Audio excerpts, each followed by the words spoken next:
च 331 अविनाश जी ने अमायरा को स्टूडेंट नहीं बनाया। अब तक आपने पढ़ा कि अमायरा अपनी माँ को आज कॉलेज में क्या क्या हुआ वह अच्छे से बताती है और फिर नताशा को बहुत बुरी तरह से मारती भी है। अब आगे स्मृति ने नीलेश जी को ग्रिट किया। उसके बाद अविनाश जी की तरफ मुड़कर बोली, मैं आपके बारे में बहुत कुछ सुना है सर। आज मैं पहली बार आपसे आमने सामने मिल रही हूँ और जैसा कि मुझे उम्मीद थी आप उतने ही इम्प्रेसिव हैं। मैं स्मृति हूँ, अमायरा की माँ, और मैं नीलेश अंकल की बहुत ही ग्रेटफुल हूँ कि उन्होंने मुझे मौका दिया आपसे मिलने का। अमायरा अविनाश दादाजी को हेलो कहो।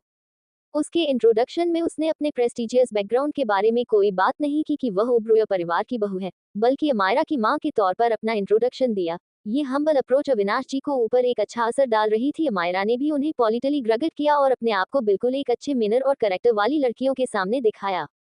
मैं तुम्हारे नीलेश दादाजी को 20 सालों से जानता हूँ। ये पहली बार है जो उन्होंने किसी को मुझे रिकमेंड किया है।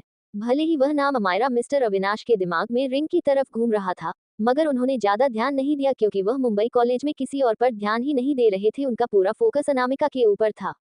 मुझे पूरा भरोसा है कि यह बच्ची बहुत ही समझदार और अच्छे पोटेंशियल वाली है। उसने बचपन से लेकर अब तक के चेस में बहुत सारे अवार्ड भी जीते हैं। नीलेश दादाजी ने अमायरा की तरफ मुड़ के कहा, क्या तुम वह सारे सर्टिफिकेट और ट्रॉफी लाए हो अविनाश जी को दिखाने के लिए? अमायरा ने ग्रेटफुली मुस्कुरा कर कहा, मैं आप दोनों के सामने अपने आप को एम्ब्रेस नहीं करना चाहती थी। वह अवार्ड बस एवरेज इंसान को इम्प्रेस कर सकता है, लेकिन आप लोग जितने चेस स्किल में नंबर 1 है, इसलिए अगर मैं अपनी छोटी मोटी अचीवमेंट आपके सामने दिखाऊंगी तो ये सूरज को दिया दिखाने के बराबर होगा। हाँ हाँ, मैं जानता था ये बच्ची बहुत ही ज्यादा समझदार है, वह फ्यूचर में तुम्हें लेट डाउन नहीं करेगी। नीलेश जी ने हंसते हुए कहा। वह अमायरा की परफॉर्मेंस से काफी खुश नजर आ रहे थे। अगर उन्होंने ऑलरेडी किसी को अपने स्टूडेंट नहीं बना लिया होता तो वह पक्का अमायरा को अपना स्टूडेंट बनाते। तो अविनाश जी ने एक और बड़ी स्माइल के साथ कहा, आओ यहाँ पर पहले चाय पी लेते हैं। कई चाय के कप के साथ और फ्रेंडली बातों के बीच में जब स्मृति को लगा कि टाइम बिल्कुल सही है तो उसने अविनाश जी तरफ को मुड़कर वह सॉफ्ट स्माइल के साथ कहा, अमायरा आपके काम को बहुत ज्यादा एडमायर करती है, क्या इसके लिए एक मौका होगा आपका गाइडेंस रिसीव करने का? ये सुनकर अविनाश जी हंसते हुए बोले, तो मैं अभी तक एडवाइस नहीं दी है, मैं बस ये चाहता हूँ कि यह मॉर्गन के अंदर सिखाती रहे, वह फ्यूचर में पक्का अपना नाम बन पाएगी। भले ही मॉर्गन भी चेस मास्टर थे, मगर वह अविनाश जी के लेवल के नजदीक भी नहीं थे और स्मृति और अमायरा न सिर्फ मॉर्गन से सीखना चाहते थे बल्कि स्मृति अमायरा को अविनाश जी का पर्सनल स्टूडेंट बनाना चाहती थी, जिससे उसे बहुत ज्यादा सक्सेस मिले और एक अलग तरह की इज्जत। अविनाश दादाजी, अमायरा उनके साथ एक चेस का गेम खेलने की बात रखना चाहती थी ताकि वह केयरफुली अपने आर्गुमेंट को आगे बढ़ा सके। मगर अविनाश जी ने सर हिलाते हुए कहा, ऑलराइट, आज के लिए इतनी चाय काफी हो गई है, मुझे अब यहाँ से जाना होगा, अगली बार मिलेंगे तुमसे। नीलेश दादाजी समझ गए कि सिचुएशन बदलने वाली नहीं है, इसलिए उन्होंने हंसते हुए कहा, तुम बहुत ही बिजी इंसान हो, मुझे और कई महीने तक इंतजार करना होगा तुमसे मिलने के लिए, मैं तुम्हें बाहर तक छोड़ आता हूँ। कोई जरूरत नहीं है, तुम अपनी परिवार के साथ वक्त बिताओ। हम इतने सालों से दोस्त हैं, अगर मैं तुम्हें बाहर छोड़ते नहीं जाऊंगा तो यह अच्छा नहीं लगेगा। स्मृति ने अमायरा को एक लुक दिया, यह इंडिकेशन करते हुए कि अब अविनाश जी को मनाने का और कोई मौका नहीं है। उनके जाने के बाद अमायरा भी बहुत ज्यादा डिसअपॉइंट हो गई। स्मृति ने वही चाय का कप उठाया और एक शिप लेने के बाद फिर बोली, मैं जानती थी कि अविनाश जी तुम्हें पर्सनल स्टूडेंट नहीं बनाएंगे, बट तुम उन्होंने कोई हिंट भी नहीं दिया तुम्हें गाइडेंस ऑफर करने का। क्या तुम्हें पता है क्यों? अमायरा ने ना में सर हिलाते हुए कहा, क्या मैं थोड़ी देर पहले बुरी तरह परफॉर्म किया? स्मृति ने अपनी चाय खत्म की और उसके बाद जवाब दिया, अगर सीधे तरीका से कहा जाए तो तुमने अनामिका की तरह अच्छा परफॉर्म नहीं किया, तुम्हारे एक्शंस ने उनके दिल में अनामिका की जगह को चेंज नहीं किया। लगता है सीता की बेटी में सच में काफी ज्यादा टैलेंट होगा, तभी अविनाश जी उसे इतना मानते हैं। तो क्या मुझे उन्हें इम्प्रेस करने की कोशिश करनी चाहिए? शायद वह आखिर में मुझे अपना स्टूडेंट बना ले। ये बेकार होगा। स्मृति ने गहरी सांस छोड़कर अपने कप में फिर चाय डालते हुए कहा, मगर चिंता मत करो, हमारे पास और भी ऑप्शन है। मोम, क्या आप जिम के बारे में बात कर रही हो, जो नित्या के नाम से भी जानी जाती है? हाँ, स्मृति ने और शांत आवाज में बोली, उसकी शुरू के दिनों में नित्या ने बहुत सारे चैलेंज को कंप्लीट किया है और सब लोगों को पता है कि वह बोल्ड और फ्री स्पिरिट है और जेंटल और सरिता में भी, जिससे सब लोगों का दिल छू जाता है। इतना कहकर वह रुकी और आगे बोली, न सिर्फ नित्या ने लियोन कंडक्टर क्रेवन और सुना का दिल जीत लिया है, बल्कि फेमस कंपोजर से भी होना डॉक्टर स्टार के एलीट और स्पेनिश कंपोजर से लिया था जैसे लोगों का भी भरोसा जीत लिया है। वह सब उसके परफॉर्मेंस की तारीफ करते हैं और किसी न किसी दिन उसके साथ काम करने की उम्मीद रखते हैं। ये सुनकर अब अमायरा को उम्मीद नजर आने लगी थी। फेमस वायलिनिस्ट हेदर भी एक बार बोल चुके हैं कि वह कभी नित्या का वायलिन का म्यूजिक पब्लिक में परफॉर्म करने से डरते हैं ताकि उन्हें एम्बारासमेंट ना हो। वह इतने सारे इमोशंस नहीं दिखा सकते और आग और पानी के बीच में बिल्कुल सही संतुलन नहीं बन सकते हैं।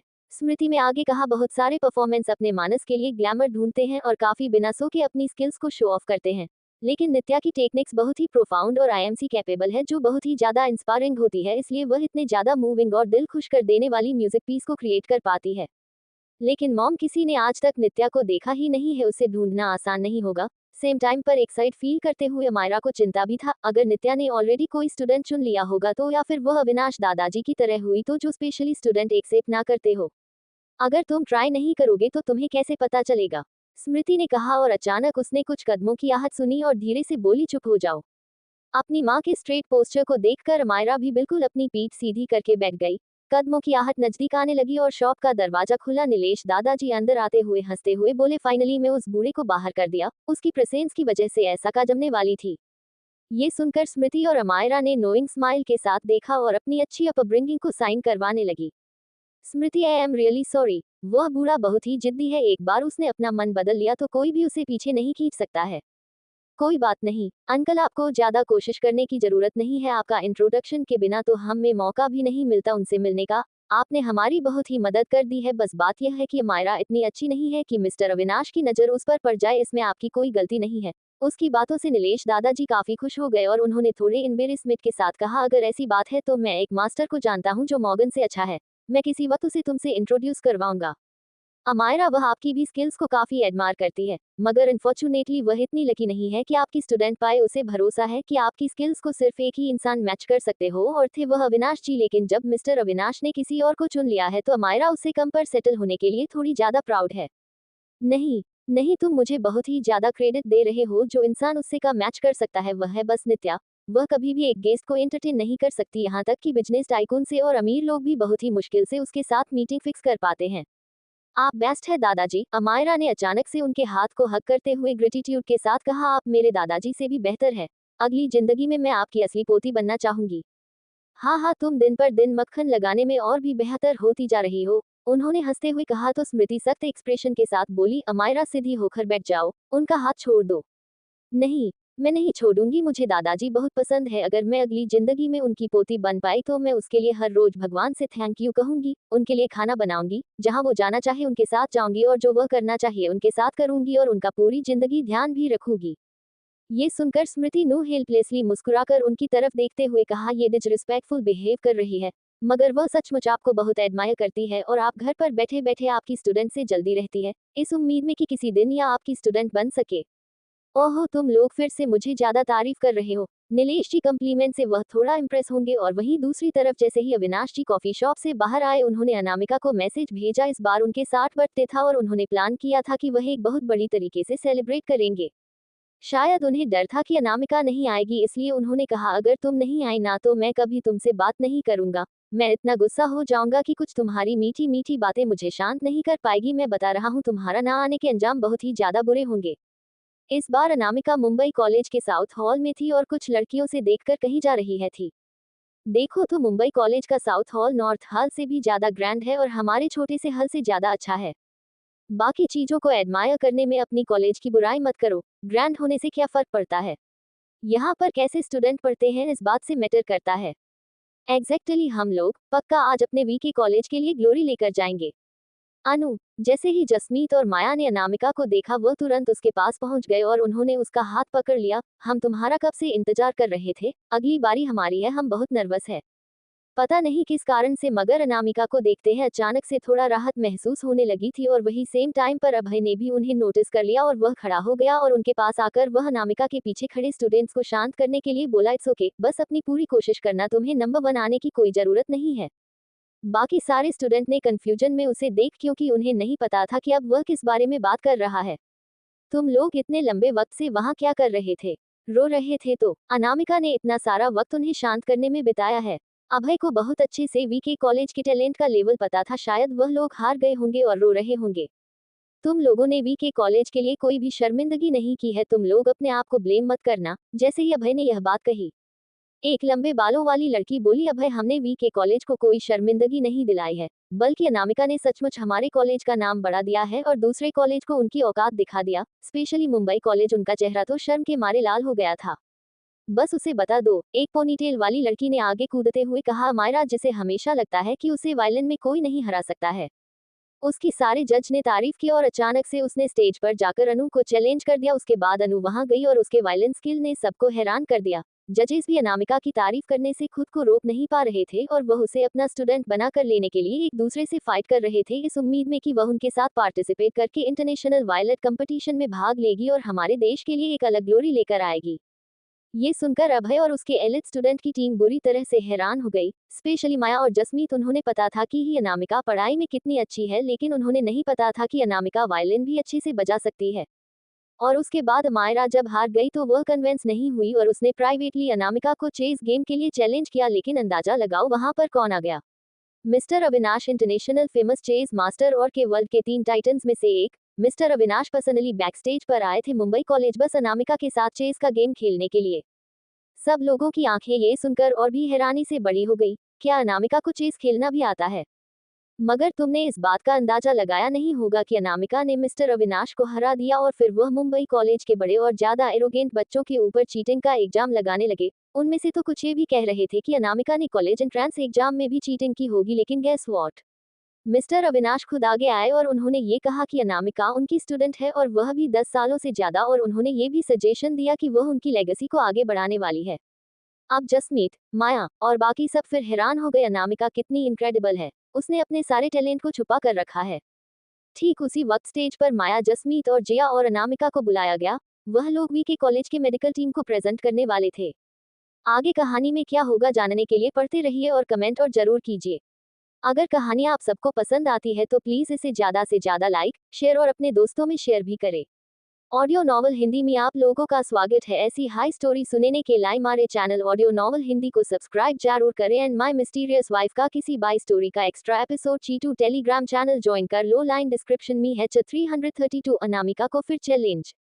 अब तक आपने पढ़ा कि अविनाश जी अमायरा को स्टूडेंट नहीं बनाते हैं तो वह दूसरे इंसान को मक्खन लगाने लगती है, और वहीं दूसरी तरफ अनामिका के टैलेंट के बारे में जानकर सब लोग हैरान थे। अब आगे, ठीक उसी वक्त स्टेज पर जसमीत, माया, अनामिका और जिया को बुलाया गया। वह लोग यहाँ पर वी के कॉलेज की मेडिकल टीम को रिप्रेजेंट कर रहे थे और उनका चलेगे मुंबई कॉलेज के मेडिकल टीम से था। सारी भीड़ एक्साइटमेंट में चिल्ला रही थी, अनु वी के कॉलेज का प्राइड है, उसका मेडिकल प्रोग्राम, अगर हम हार गए तो हम वी के कॉलेज की इज्जत पर दाग लगा देंगे। तुम चिंता मत करो, बस अपना बेस्ट शॉट देना। अनामिका ने भरोसा करते हुए कहा, तुम यहाँ आ गई हो तो रिग्रेट के साथ यहाँ से वापस मत जाना।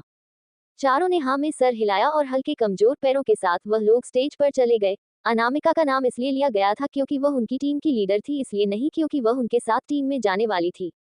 पहला राउंड मेडिकल नॉलेज क्विज का था, जिसमें rapid fire question answer style से थे। प्लीज इसके कॉज ऑफ डेथ को मेंशन कीजिए। एक मुंबई कॉलेज के स्टूडेंट ने जल्दी से बजर दबाया और जवाब दिया, mechanic damage, expression electric shock, poisoning. Maya और जसमित काफी बेचैन दिख रहे थे। एक क्रिटिकली इल पेशेंट को डिटर्मिनिंग करने के क्राइटेरिया क्या होते हैं? जैसे ही माया बजर दबाने वाली, मुंबई कॉलेज के किसी बच्चे ने बजर दबा दिया और जवाब दिया, पेशेंट की कार्डियक अरेस्ट और कार्डियक फेलियर और उसके साथ liver kidney function failures patient. उन्हें इसी तरह आगे बढ़ते हुए देखकर वी के कॉलेज के मेडिकल टीम के बच्चे परेशान होने लगे। फर्स्ट चॉइस क्या होनी चाहिए दवाएं की प्लास्टिक शॉप से रेस्क्यू करने के लिए?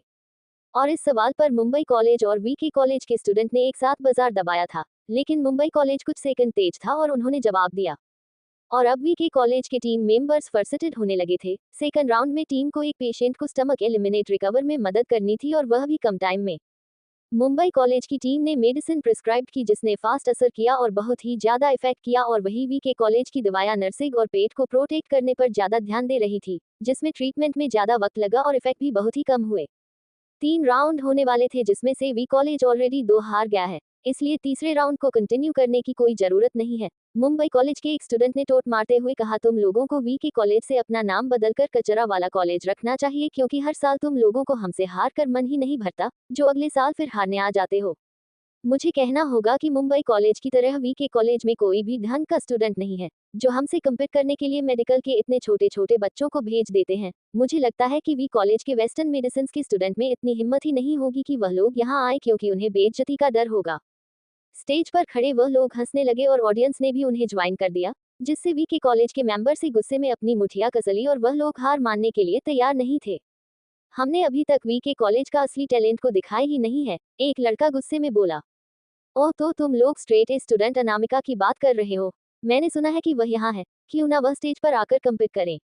वह लोग विकी कॉलेज के बेस्ट स्टूडेंट को यहाँ बुलाकर उसे हरा देना चाहते थे ताकि यह वी के कॉलेज की इज्जत और चेहरे पर थप्पड़ हो, और वही उसकी बातें सुनकर भीड़ में बैठी हुई अनामिका की तरफ सारी वी के कॉलेज के बच्चे उम्मीद से देखने लगे। उन्हें नहीं पता था कि यह एक डिजास्टर है या फिर उनके कॉलेज के लिए एक मौका।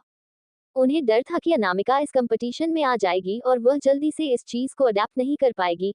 इतने क्रूशियल मोमेंट पर अनामिका जॉर्डन में बैठी हुई थी, उसके चेहरे पर एक डेविल स्माइल थी और उसे इस ड्रामा से कोई फर्क नहीं पड़ रहा था। उसे समझ नहीं आ रहा था कि क्यों आज इतने लोग जल्दी में है अपने प्राइड को चोट पहुंचाने के लिए। अचानक वह खड़ी हुई और कॉन्फिडेंट स्टेज की तरफ जाने लगी। मुंबई कॉलेज के सारे बच्चे रुक गए और फिर किसी ने हंसते हुए कहा, मैंने सुना है कि स्ट्रेट स्टूडेंट हमेशा क्लासेस स्किप करती है और उसमें इतनी हिम्मत है कि वह हमें चलेगे करेगी। लगता है वी के कॉलेज के अंदर टैलेंटेड स्टूडेंट की कमी हो गई है या फिर सारे के सारे भाग गए। अनामिका स्टेज पर गई और उसकी शांत आंखों में कॉन्फिडेंस साफ दिखाई दे रहा था। क्लासेस उन लोगों के लिए होती है जिन्हें उनकी जरूरत हो, और मुझे उसकी जरूरत नहीं है।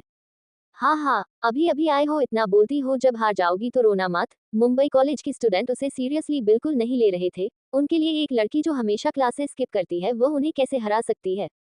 वह लोग थे जो हर रात पढ़ाई करते थे और मेडिकल फील्ड में अपना नाम बनाने के लिए आगे बढ़ना चाहते थे, और जब अनामिका क्लासेस स्किप कर रही होती है तो वह मेडिकल नॉलेज पढ़ रहे होते हैं। अब जब अनामिका इन सब में पीछे है तो उनके पास एक बहुत अच्छा मौका था, और वही वी के कॉलेज के बच्चे अपने आप को रोक नहीं पाया और चिल्लाने लगी, ये बहुत ही एरोगेंट है। अनामिका, दिखा दो इन्हें कि कौन बॉस है। उन्हें एक अच्छा सबक सिखाओ और बता दो कि दुनिया में उनसे भी बेहतर कोई होता है। अनामिका, उन्हें बर्बाद कर दो। भले ही अनामिका के सपोर्ट में कुछ भी बच्चे बोल रहे थे, मगर उसे फिर भी अपने कॉलेज इमेज की तरफ से इंकरेजमेंट और भरोसा महसूस हो रहा था। और वही अभय जो भीड़ में से ये सब कुछ देख रहा था, उसने सोचा कि भले ही अनामिका हमेशा क्लासेस स्किप करती है, मगर उसने लगातार उसे स्कूल के लैब से आते जाते हुए देखा है, और कुछ वक्त उनके प्रिंसिपल विक्रांत जी भी उसे ज्वाइन करते हैं। वह लोग पक्का एक्सपेरिमेंट करते होंगे, राइट। भले ही अनामिका का मेडिकल फाउंडेशन स्ट्रांग ना हो, लेकिन जितनी बार वह लैब में आती जाती रहती है, पक्का उसने उनके प्रिंसिपल सर से बहुत कुछ सीखा होगा, राइट। एटलीस्ट वह यहाँ पर अपने आप को एम्ब्रेस नहीं करेगी। और वही इस मोमेंट पर वी के कॉलेज के प्रोफेसर ने तुरंत विक्रांत जी को कॉल लगा दिया, प्रेसिडेंट सर, अनामिका कंपटीशन के लिए स्टेज पर है। सचमुच। ये सुनकर दूसरी तरफ से वह काफी खुश नजर आ रहे थे। मैं जानता था कि मुंबई कॉलेज अपने आप को शांत नहीं रख पाएगा। वह काफी एरोगेंटली बिहेव करेंगे जब वह हमारे स्ट्रेट स्टूडेंट को देखेंगे। अगर मेरी पोती ने उन्हें स्टेज पर दिखा दिया ना कि वह लोग की औकात क्या है, तो कहना। अगले साल हमारे कॉलेज में बहुत सारे स्टूडेंट आने वाले हैं, अब वी के कॉलेज रॉक करेगा।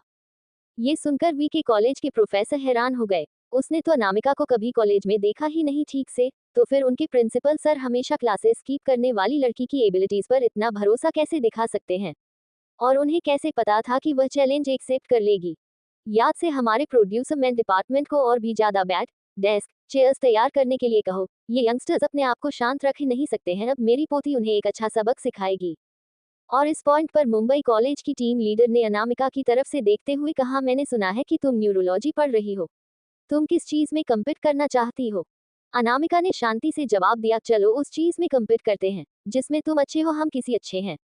मुंबई कॉलेज के कप्तान ने हैरान होकर हंसते हुए कहा, ये स्ट्रेट स्टूडेंट सचमुच बहुत एरोगेंट है। हम डाइसेक्शन में एक्सीलेंस है।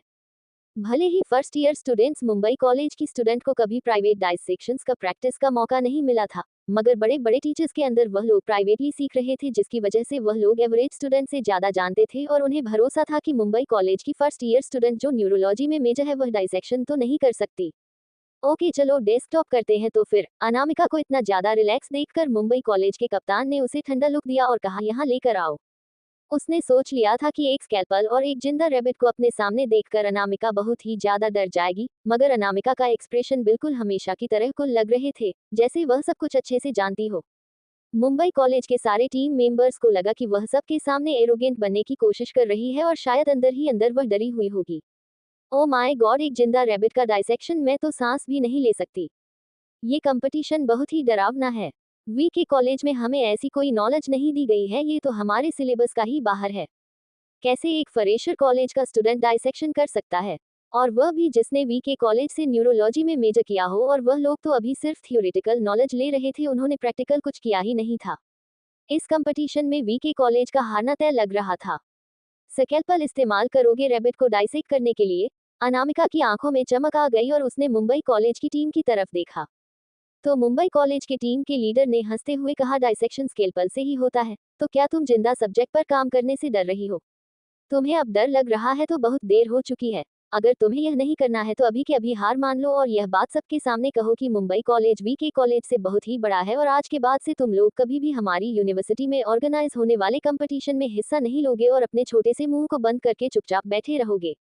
उनके एरोगेंट बिहेवियर को देखकर अनामिका ने डेविल स्माइल के साथ कहा, आई मीन छोटे छोटे जानवरों को डिसेक्शन करना कितना बोरिंग है। क्या मुंबई यूनिवर्सिटी के मेडिकल स्कूल के पास स्पेशली प्रैक्टिस करने के लिए कैडेवर्स नहीं है? उनमें से एक लेकर आओ।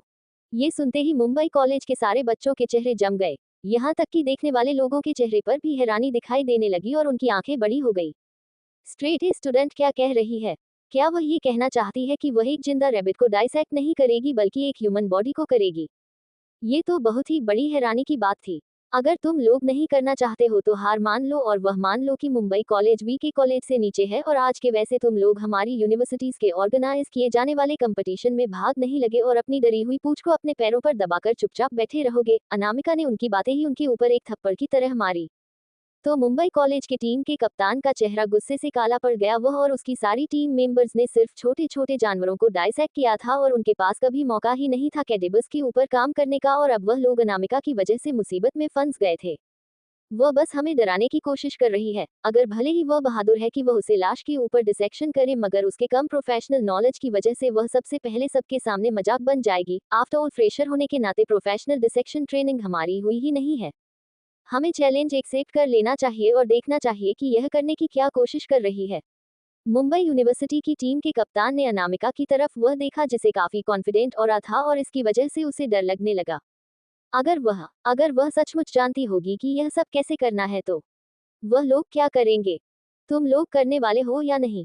अनामिका थोड़ी देर स्टेज पर खड़ी थी और अब उसमें इनपेशेंट होते हुए पूछा और वही उसके पीछे खड़ी टीम मेंबर्स अपने आप को एक्साइटेड होने से रोक नहीं पा रहे थे। अनामिका कितनी कूल है। अनामिका बिल्कुल बैडेस है। सचमुच अनामिका है इन सबको लाइन पर ला सकती है। अब वह मुंबई कॉलेज की टीम का कैप्टन मुसीबत में फंस गया था और उसने पूछा, तुम कितने लोगों को अपने साथ कंपटीशन करना चाहती हो? अनामिका ने उन सबको देते हुए कहा और कैजुअल टोन में कहा, तुम सब एक साथ काम कर सकते हो। उसके स्टेटमेंट में बहुत ही ज्यादा अथॉरिटी वाली थी जिसे बहुत सारे मुंबई कॉलेज के स्टूडेंट जो ऑडियंस में बैठे हुए थे वह अभी उसे भला बुरा कहने लगे। फाइन, तुमने ही ऐसा कहा था। मुंबई कॉलेज के कप्तान ने सोचा और सुरेली उन 4 लोगों की टीम थी और वह उस लड़की से तो नहीं हार सकते थे जो हमेशा क्लासेस स्किप करती रहती है। जल्दी ही स्टेज पर कैडबर्स यानी कि लाशों को लेकर आया गया। उन्हें व्हाइट शीट से कवर किया हुआ था और स्ट्रेचर पर लेटाया हुआ था। सिर्फ अपने सामने लाशों को देखकर ही ऑडियंस में बैठे हुए कई लोगों को बहुत डर लगने लगा और कुछ तो वहां से खड़े होकर अपनी सीट से भाग गए। वह दोनों बॉडी टीचिंग पर्पस के लिए ही डोनेट की गई थी जो 22 डिग्री फ़ारेनहाइट में फ्रिज किए हुए थे मौत के 8 घंटे बाद तक और उसके बाद प्रॉपर्ली उन्हें प्रिजर्व किया हुआ था और जब उन्हें पर सीखने की जरूरत होती थी तो उन्हें 39 डिग्री फ़ारेनहाइट में लेकर आया जाता था जिसकी वजह से उसे लास्ट की फ्रेशनेस बड़ी रहे और सारे स्टूडेंट्स अपनी सर्जिकल प्रोड्यूसर को ऐसे सीख पाए जैसे वह एक्चुअल ह्यूमन बॉडी हो।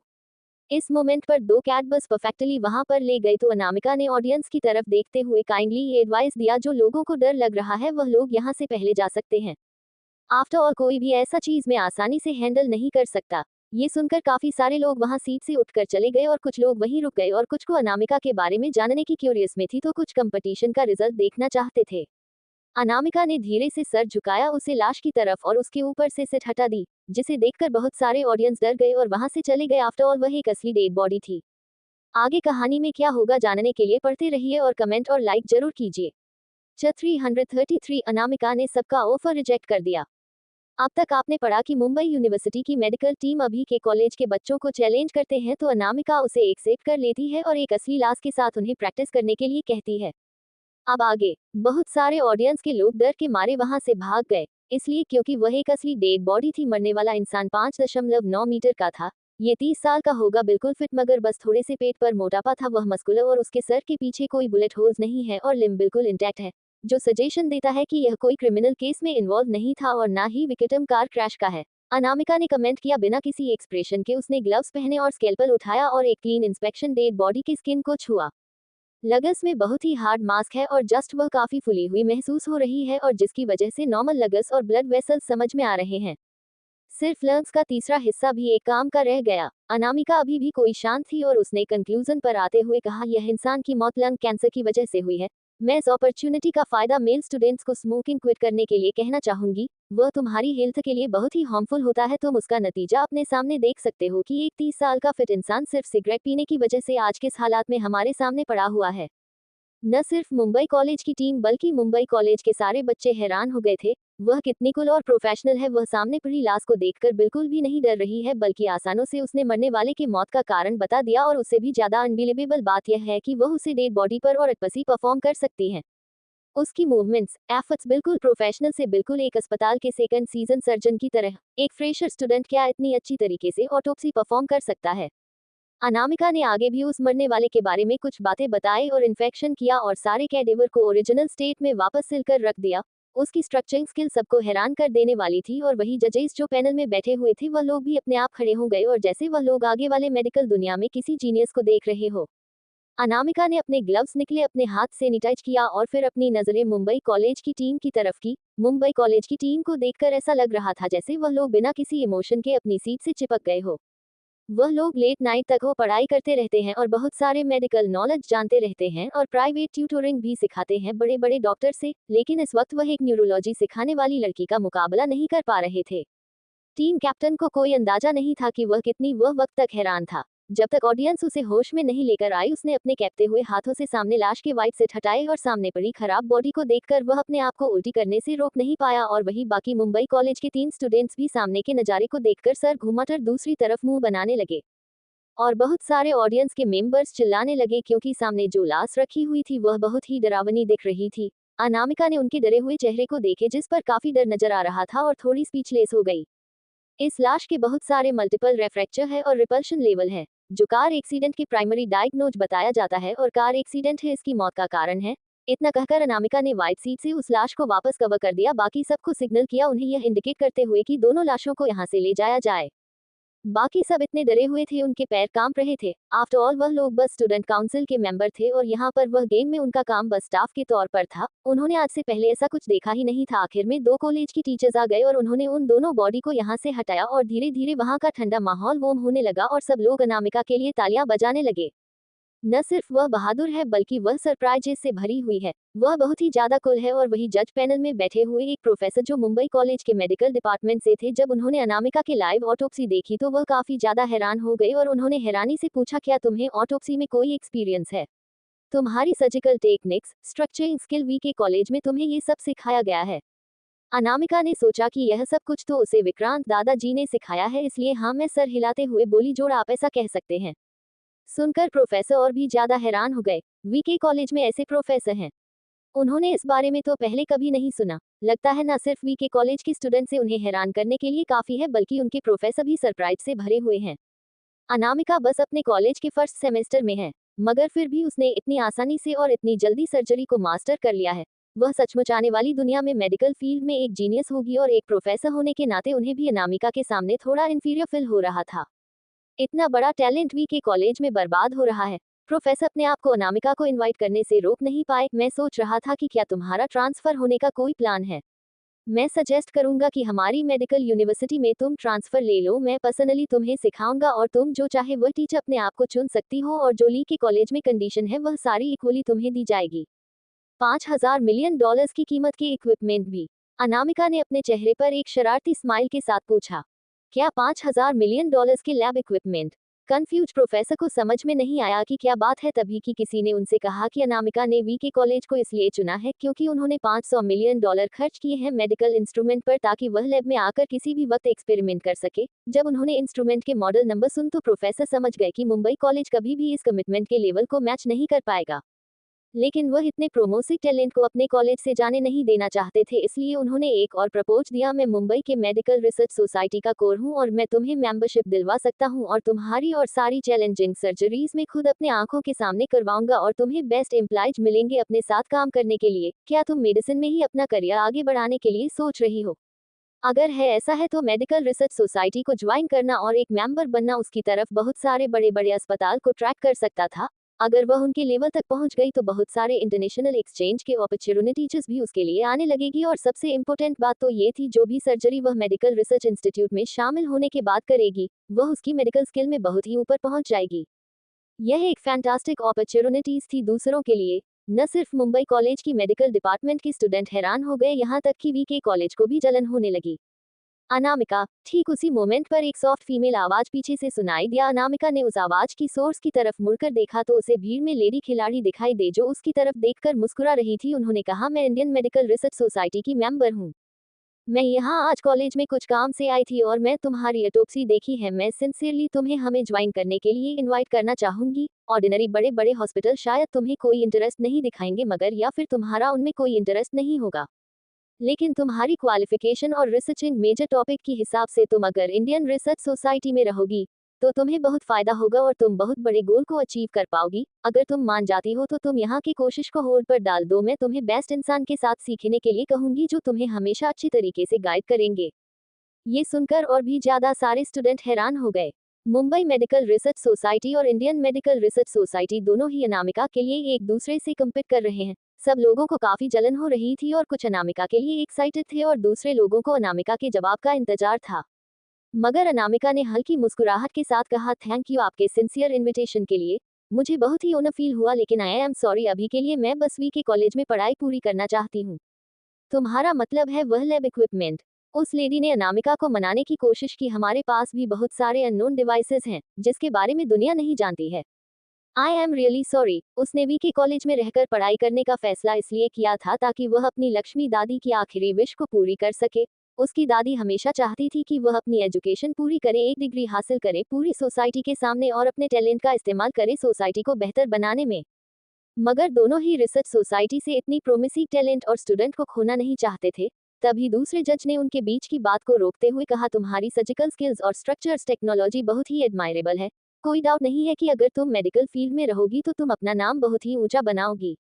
थैंक यू सर, अनामिका ने पोलाइटली सर झुकाते हुए कहा और इस मौके का फायदा उठाते हुए वह स्टेज से नीचे चली गई। वीके कॉलेज की टीम ने उसे फॉलो किया और तालियां अभी भी बज रही थी। माया जल्दी से अनामिका के पास आए और उसने एक्साइट होते हुए कहा, अनु तुम कितनी ज्यादा अमेजिंग हो। एक्चुअली तुम्हें पता है कि कैसे डाइसेकेट करना है। तुम ऑलरेडी इतनी स्किल हो तो तुम कॉलेज में क्या कर रही हो? और वही जसमीत भी अपने आप को बोलने से रोक नहीं पाई। वह सेकंड जो लास्ट थी उसे देखकर तो मैं लगभग उल्टी ही करने वाली थी। अगर रिस्पेक्ट की बात नहीं होती तो वह पक्का वहीं पर उल्टी कर दी थी। अनु तुम्हारी मेंटल स्टूडेंट कितनी ज्यादा स्ट्रांग है। भले ही अनामिका उतनी खतरनाक क्लास के सामने खड़ी थी और वह डायसेक्ट और स्ट्रक्चरिंग कर रही थी, मगर फिर भी उसकी मेंटल स्ट्रांग बिल्कुल नहीं हिली और वह बिल्कुल बिना एक्सप्रेशन के खड़ी थी। क्या तुम लोगों ने नोटिस किया मुंबई कॉलेज की टीम का चेहरा कैसा हो गया था? उन सब के चेहरे पीले पड़ गए थे। है वह बस भीड़ का हिस्सा है। अभी अभी थोड़ी देर पहले वह लोग अपनी तारीफ नहीं कर रहे थे। अनामिका से हारने के बाद उन्होंने उनके मुंह से एक आवाज भी नहीं निकली। आज वीके कॉलेज ने सब कुछ अपना नाम कर दिया है।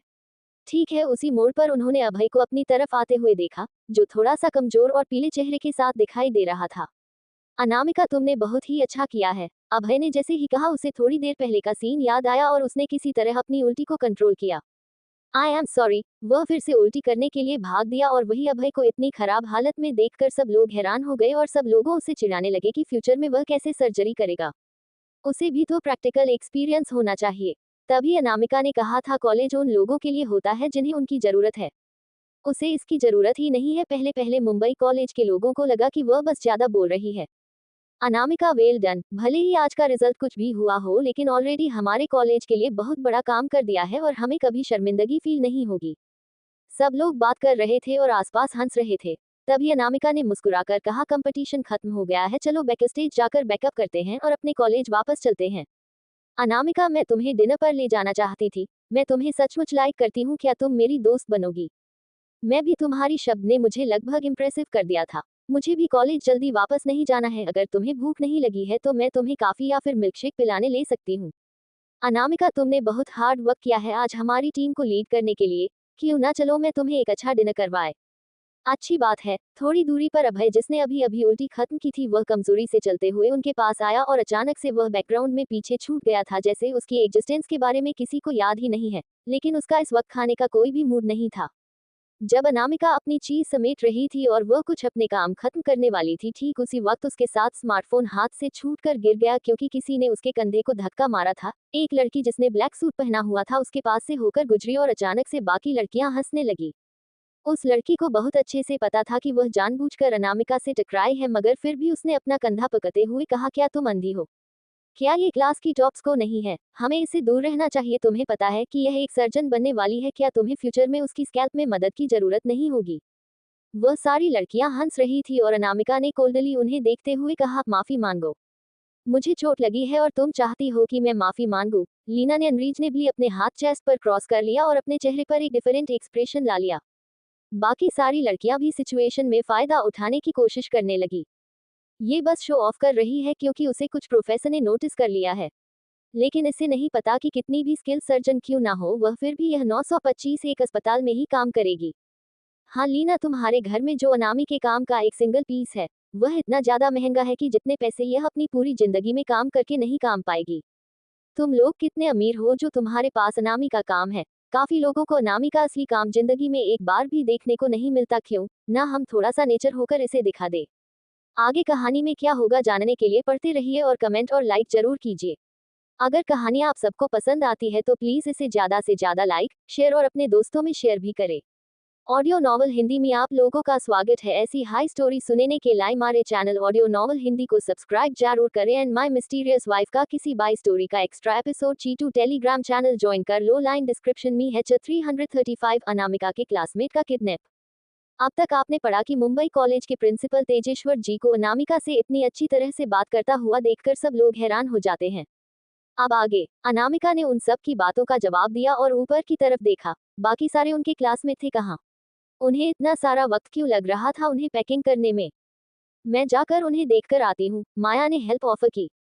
थोड़ी देर बाद अनामिका ने बाहर चेक किया तो नोटिस किया कि जसमीत और उनकी क्लास की ही एक जिया मिसिंग है। उसने अपना फोन निकाला और उन्हें कॉल करने की कोशिश की मगर किसी ने कॉल नहीं उठाया। चलो मिलकर सब लोग उसे ढूंढते हैं, माया ने सजेशन दिया और कुछ क्लासमेट इधर उधर फैलना कर उन्हें ढूंढने लगे। उन्होंने बैक स्टेज पर हर जगह चेक किया मगर वह दोनों लड़कियां मिल नहीं रही थी। पैकिंग के बाद वह दोनों कहाँ गई? अनामिका ने पूछा। वह दोनों तो शायद रेस्टोरेंट में एक साथ गई थी, मगर क्या वह वहीं गिर तो नहीं गई या फिर पास तो नहीं गई? किसी ने मजाक करते हुए कहा। मैं जाकर फिर से रेस्टरूम चेक करता हूँ। वह लोग पक्का पीछे कुछ खाने के लिए चले गए होंगे। जो फूड स्टॉल्स लगे हुए हैं ना मुंबई कॉलेज के पीछे, वही गए होंगे। अनामिका ने हाँ में सर हिलाया और इंतजार करने लगी। थोड़ी देर बाद माया लौटी और उसके हाथ में की चेन थी। ये जसमीत का है, उसके पास ये हमेशा रहता है और वह इस खजाने की तरह रखती है। मुझे भरोसा नहीं हो रहा है कि यह रेस्टोरेंट में था। मुझे भी जिया का शोल्डर बैग मिला, उसने कुछ दिनों पहले ही पैसे इकट्ठा करके एलवी से खरीदा था और वह इसी तरह इस रेस्टोरेंट की फ्लो पर तो नहीं फेंकेगी। क्या तुम्हें लगता है कि वह खतरे में है? मुंबई कॉलेज का रेस्टोरेंट में किस तरह का खतरा हो सकता है? अनामिका ने ये सब सुना तो कुछ याद किया और उसे रियलाइज हुआ कि उसने चीजों पर ज्यादा ध्यान नहीं दिया है। वह तुरंत रेस्टोरेंट की तरफ भागी और उसने दरवाजा खोला तो अंदर कोई नहीं था और पीछे की खिड़की खुली हुई थी। अगर कोई किसी इंसान को यहाँ से लेकर जाना चाहे तो यह इम्पॉसिबल सी बात नहीं थी। और वह जो कि चेन और एलवी का बैग वहाँ थोड़ी देर पहले मिला था, उसके अलावा वहाँ पर कोई कुल्लू नहीं था। मैं उन्हें कॉल करने की कोशिश करती हूँ। मैं उन्हें व्हाट्सएप पर मैसेज करती हूँ। क्या तुमको लगता है कि वह मुंबई कॉलेज के एरोगेंट स्टूडेंट उन्हें अपने साथ लेकर गए होंगे क्योंकि उन लोगों ने उन्हें आउटसाइन कर दिया? क्या हमें टीचर्स को बताना चाहिए? अनामिका अपना फोन निकाला और सिक्योरिटी कैमरास को हैक किया तो पता चला कि पिछले 15 मिनट की रिकॉर्डिंग पूरी तरह से खत्म कर दिया गया है और जसमित और जिया को पक्का इसी टाइम के दौरान ले जाया गया होगा। अनु, हम क्या करेंगे? क्या हम पुलिस को कॉल करें? माया ने बेचैन होते हुए पूछा। अगर वह लोग सच में खतरे में हुए तो बाकी सारे क्लासमेट भी बेचैनी फगल करने लगे। आफ्टर ऑल उनमें से दो अचानक से गायब हो गए थे।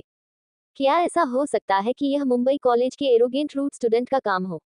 इस पर अनामिका ने खिड़की के बाहर एक ब्लू डॉट नोटिस किया और लाइटनिंग की वजह से ब्लू डॉट ज्यादा नोटिस नहीं हो रहा था, मगर उसे कुछ रियलाइज हुआ और उसने बाकी सबसे कहा, तुम लोग जाकर दूसरी जगह देखो। जितने कम लोग इन सब में इन्वॉल्व होंगे उतना बेहतर होगा। उन सबको भेजने के बाद अनामिका बाहर के ब्लू डॉट को इन्वेस्टिगेट करने लगी। शायद हाथ धोते वक्त जिया अपना बैग भूल गई हो या फिर हो सकता है कि जसमीत ने जानबूझकर वह किचन ना गिरे हो। राइट, चलो कर सब कुछ और हर जगह ढूंढता है। शायद उनकी फोन की बैटरी डेट हो गई हो और यहाँ पर कोई सिग्नल न हो। ज्यादा डरते नहीं है। शायद हो सकता है कि हमने कोई गलतफहमी हो रही हो या फिर हो सकता है कि वह लोग ऑडिटोरियम गए हो गेम्स देखने के लिए। कुछ भी हो, चलो अलग अलग होकर उन्हें ढूंढते हैं। सारे बच्चों ने जल्दी से उनके रूट डिसाइड किया और उन दोनों को ढूंढने के लिए अलग अलग फैल गए। उनके जाने के बाद अनामिका आसानी से खिड़की के बाहर कूदी और बाहर की चीजों को देखने लगी। अनामिका ने ध्यान से उस ब्लू डॉट को देखा तो वह एक क्राफ्ट शॉप का ब्रेसलेट था और उसकी जगह पर एक चीज भी लिखी हुई थी, इस पहनो और नोट्स और माउंटेन आधे घंटे में पहुंचे वरना अपनी दोस्तों की लाश देखने के लिए तैयार हो जाना। ये सुनकर अनामिका की आंखें डार्क हो गई। तुम लोग उन सेल्फ डिफेंस लड़कियों को पढ़कर क्या अचीव करना चाहते हो? अगर मैं डिफेंसलेस लड़कियों को नहीं पकड़ता तो तुम कैसे मेरी कंट्रोल में आती? दूसरी तरफ से एक कोल्ड रोबोटिक आवाज उस ब्रेसलेट से सुनाई दे रही थी। जो भी मेरे काम के बीच में आने की कोशिश करेगा, उन्हें कीमत चुकानी होगी। अगर तुमने मदद के लिए कॉल करने की कोशिश की या फिर किसी इंसान को अपने साथ लेकर आने की कोशिश की तो मैं एक एक करके तुम्हारे दोस्तों की उंगलियां काट दूंगा और मुझे कोई फर्क नहीं पड़ेगा उन्हें टुकड़ों में काट कर तुम्हें सौंपने में। ये सुनकर अनामिका के एक्सप्रेशन और भी खराब हो गए। उसने अपना फोन निकाला और वह स्क्रीन अनलॉक करने ही वाली थी, तभी उसे ब्रेसलेट की दूसरी तरफ से जिया की बहुत तेज चीख सुनाई थी। रुक जाओ, अनामिका ने आवाज कोल्ड में कमांड दिया। मैंने तुम्हें कहा था कि तुम अपने साथ किसी को नहीं लेकर आओगी, क्या तुम मेरी बातों को लाइटली ले रही हो? दूसरी तरफ के आदमी की आवाज में अथॉरिटी महसूस हो रही थी। तब जाकर अनामिका ने नोटिस किया है कि उसे ब्रेसलेट में पक्का कैमरा होगा। उसने शांति से झूठ बोलते हुए कहा, मैं बस अपनी क्लासमेट को बताने वाली थी कि इन दोनों को ना ढूंढे और कॉलेज वापस चली जाए। तुमने थोड़ी देर पहले उन्हें सुना था, वह लोग पुलिस को कॉल करना चाहते थे क्योंकि दोनों लड़कियां यहाँ पर नहीं मिल रही है। लेकिन सामने वाले इंसान को क्लियरली अनामिका पर भरोसा नहीं था। मेरे साथ गेम्स खेलने की कोशिश मत करो, इस डिवाइस को पहनो और आधे घंटे के अंदर मेरी बताई हुई लोकेशन पर पहुंचो। अनामिका का पास उस ब्रेसलेट को पहनने के अलावा कोई ना रास्ता नहीं था। इस मोमेंट पर उसने रेस्टरूम के अंदर से आवाज सुनी तो उसने कर उठाकर देखा तो उसे डरी हुई माया दिखाई दी। अनु, माया भी दूसरों लोगों के साथ उन दोनों को ढूंढने गई थी, लेकिन तभी अचानक उसे याद आया कि अनामिका रेस्टोरेंट में ही है, इसलिए वह अनामिका को ढूंढते हुए यहाँ आए तो उसने वह सारी बातें सुन ली। मार डालो उसे, उस आदमी ने कोल्डली ऑर्डर दिया तो माया और भी ज्यादा डर गई। अनु, तुमने खुद को किस चीज में फंसा लिया है? ये सब तो बहुत डरावना लग रहा है। ये बिल्कुल वक्त पर आए हैं, अनामिका ने शांति से जवाब दिया। क्या तुम्हें डर नहीं था कि मैं अगर अपने फोन का इस्तेमाल करूंगी तो इन्फॉर्मेशन लिख कर दूंगी या फिर किसी को मदद के लिए बुला लूंगी? मेरी क्लासमेट बाकी सबको मैसेज डिलीवर कर देगी। फिर अनामिका ने माया की तरफ देखते हुए कहा, जाओ और जाकर बाकी सबको कहो कि उन दोनों को ढूंढने की कोई जरूरत नहीं है, मैं उन्हें वापस लेकर आ जाऊंगी और याद रखना तुम कुछ भी ऐसा मत कहना जो तुम्हें कहने की जरूरत ना हो। मैं उस पर भरोसा क्यों करूं? ब्रेसलेट की दूसरी तरफ से उस आदमी ने कोल्डली कहा, किसे पता है कि वह किसी इंसान को कॉल कर देगी तुम्हारी मदद के लिए? वह किस इंसान को कॉल कर सकती है क्योंकि वह एक एवरेज स्टूडेंट है? वह किसे बुला लेगी और उसके अलावा मेरी जान खतरे में है तो वह कुछ भी जल्दबाजी में करने की हिम्मत नहीं करेगी। अनामिका ने कहा और माया को देखते हुए बोली, चिंता मत करो, मैं उन्हें वापस ले आऊंगी, बस कॉलेज वापस जाओ और मेरा और बाकी दोनों का वही इंतजार करना। माया कांप रही थी और उसकी आंखों से आंसू बह रहे थे। अनामिका के गले लगने से वह होश में वापस आए और उसने रियलिटी में वापस आते हुए हाँ में सर हिलाकर कहा, मैं किसी से कुछ नहीं कहूंगी, बस केयरफुल रहना, ओके? अनामिका ने इसका कंधा थपथपाते हुए कहा, जाओ। अगर तुमने मेरे साथ कोई ट्रिक खेलने की कोशिश की तो तुम्हारे आसपास के सभी लोग और तुम भी खतरे में हो जाओगी। ब्रेसलेट की दूसरी तरफ से उस आदमी ने फिर से वार्निंग दी और उसकी आवाज बिल्कुल बर्फ की तरह ठंडी थी। मैं कुछ नहीं कहूंगी, मैं बिल्कुल किसी को फोन नहीं करूंगी और ना ही पुलिस को फोन करूंगी, मैं अपनी क्लासमेट्स को भी नहीं बताऊंगी, बस मेरी दो क्लासमेट और अनु को हट मत करना, माया ने इंसिस्ट करते हुए कहा। तुम इस वक्त मेरे साथ बार्गेन करने की पोजीशन में नहीं हो, उस आदमी ने गुस्से में कहा और फिर अनामिका को याद दिलाते हुए बोला, तुम्हारे पास सिर्फ 24 मिनट बचे हैं, तुम पहले यहाँ से वापस जाओ और हमारे आने तब तक इंतजार किया। अनामिका ने तब तक इंतजार किया जब तक माया रेस्टोरेंट से बाहर नहीं चली गई।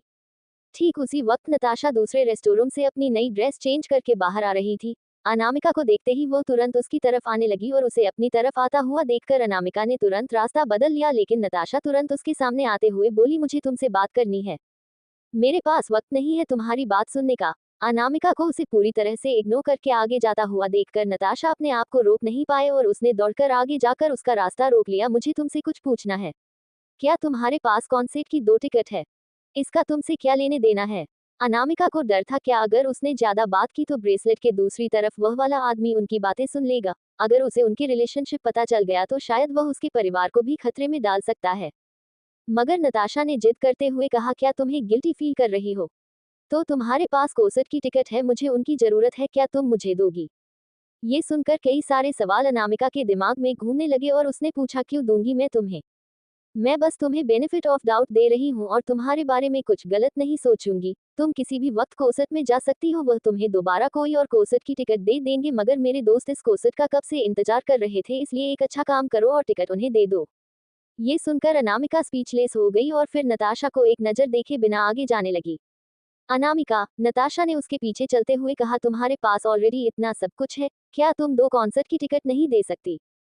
अनामिका उसके ऊपर चिल्लाना चाहती थी, लेकिन तभी उसे याद आया कि उनकी बातें पका वह आदमी दूसरी तरफ से सुन रहा होगा, इसलिए उसने नताशा को इग्नोर किया और आगे चलने लगी। रुक जाओ। नताशा थोड़ी देर पहले अमायरा के साथ हुए झगड़े की वजह से ऑलरेडी गुस्से में थी और अनामिका का एटीट्यूड देखकर उसे और भी गुस्सा आ रहा था। क्यों अनामिका, जो एक लो क्लास मेहता परिवार में बड़ी हुई है, उसे इस तरह इग्नोर कर रही है? उसने आगे बढ़कर अनामिका का हाथ पकड़ने की कोशिश की और जब नताशा अनामिका के पास आई तो अचानक अनामिका को बहुत गंदी बदबू आने लगी और उसने साइड हटकर एक आईब्रो उठाते हुए कहा, कचरे के ढेर से बाहर निकाल कर आए हो। ये सुनते ही नताशा हैरान हो गई। क्या वह उसमें इतनी ज्यादा स्ट्रांग है? उसने तो ऑलरेडी कपड़े बदल दिए हैं, क्या अभी भी बदबू आ रही है? सचमुच कचरे की ढेर से बाहर निकाल कर आए हो? नताशा ने अपने हाथ को सूंघा, उससे सचमुच बदबू आ रही थी। ये तो काफी अजीब बात है, उसने तो अभी अभी तो हाथ धोया था। उसके पास अब कोई एनर्जी नहीं थी अनामिका से बहस करने के लिए, अब उसे उल्टी जैसी फीलिंग आ रही थी और वह अपनी फ्रस्ट्रेशन में गुस्से में पैर पटकते हुए अंदर जाने लगी और इस पॉइंट पर उसके फ्रेंड्स जो रेस्टोरेंट के बाहर उसका इंतजार कर रहे थे वह कंफ्यूज हो गए।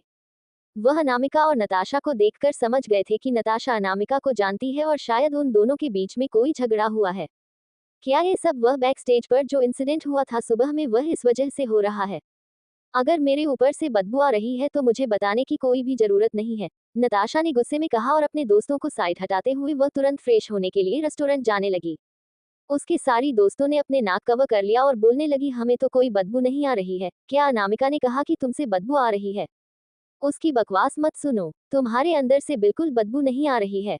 हाँ बिल्कुल नहीं। भले ही वह लोग ये सब बातें बोल रहे थे मगर वह नताशा से दूरी बनाकर खड़े थे बिल्कुल रेस्टोरेंट के एंट्रेंस पर और वही अनामिका मुंबई कॉलेज से एक टैक्सी लेकर निकल गई और तुरंत पहले इसकी तरफ गई।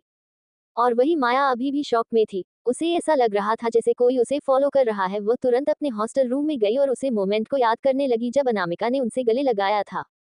शायद उसने उसकी पीठ पर अपनी उंगली से कुछ लिखा था। वह उसे वक्त बहुत ही ज्यादा डरी हुई और टेंस थी और इतनी ज्यादा खोई हुई थी कि उसे कोई आइडिया नहीं था कि अनामिका ने उसकी पीठ पर उंगली से क्या लिखा था।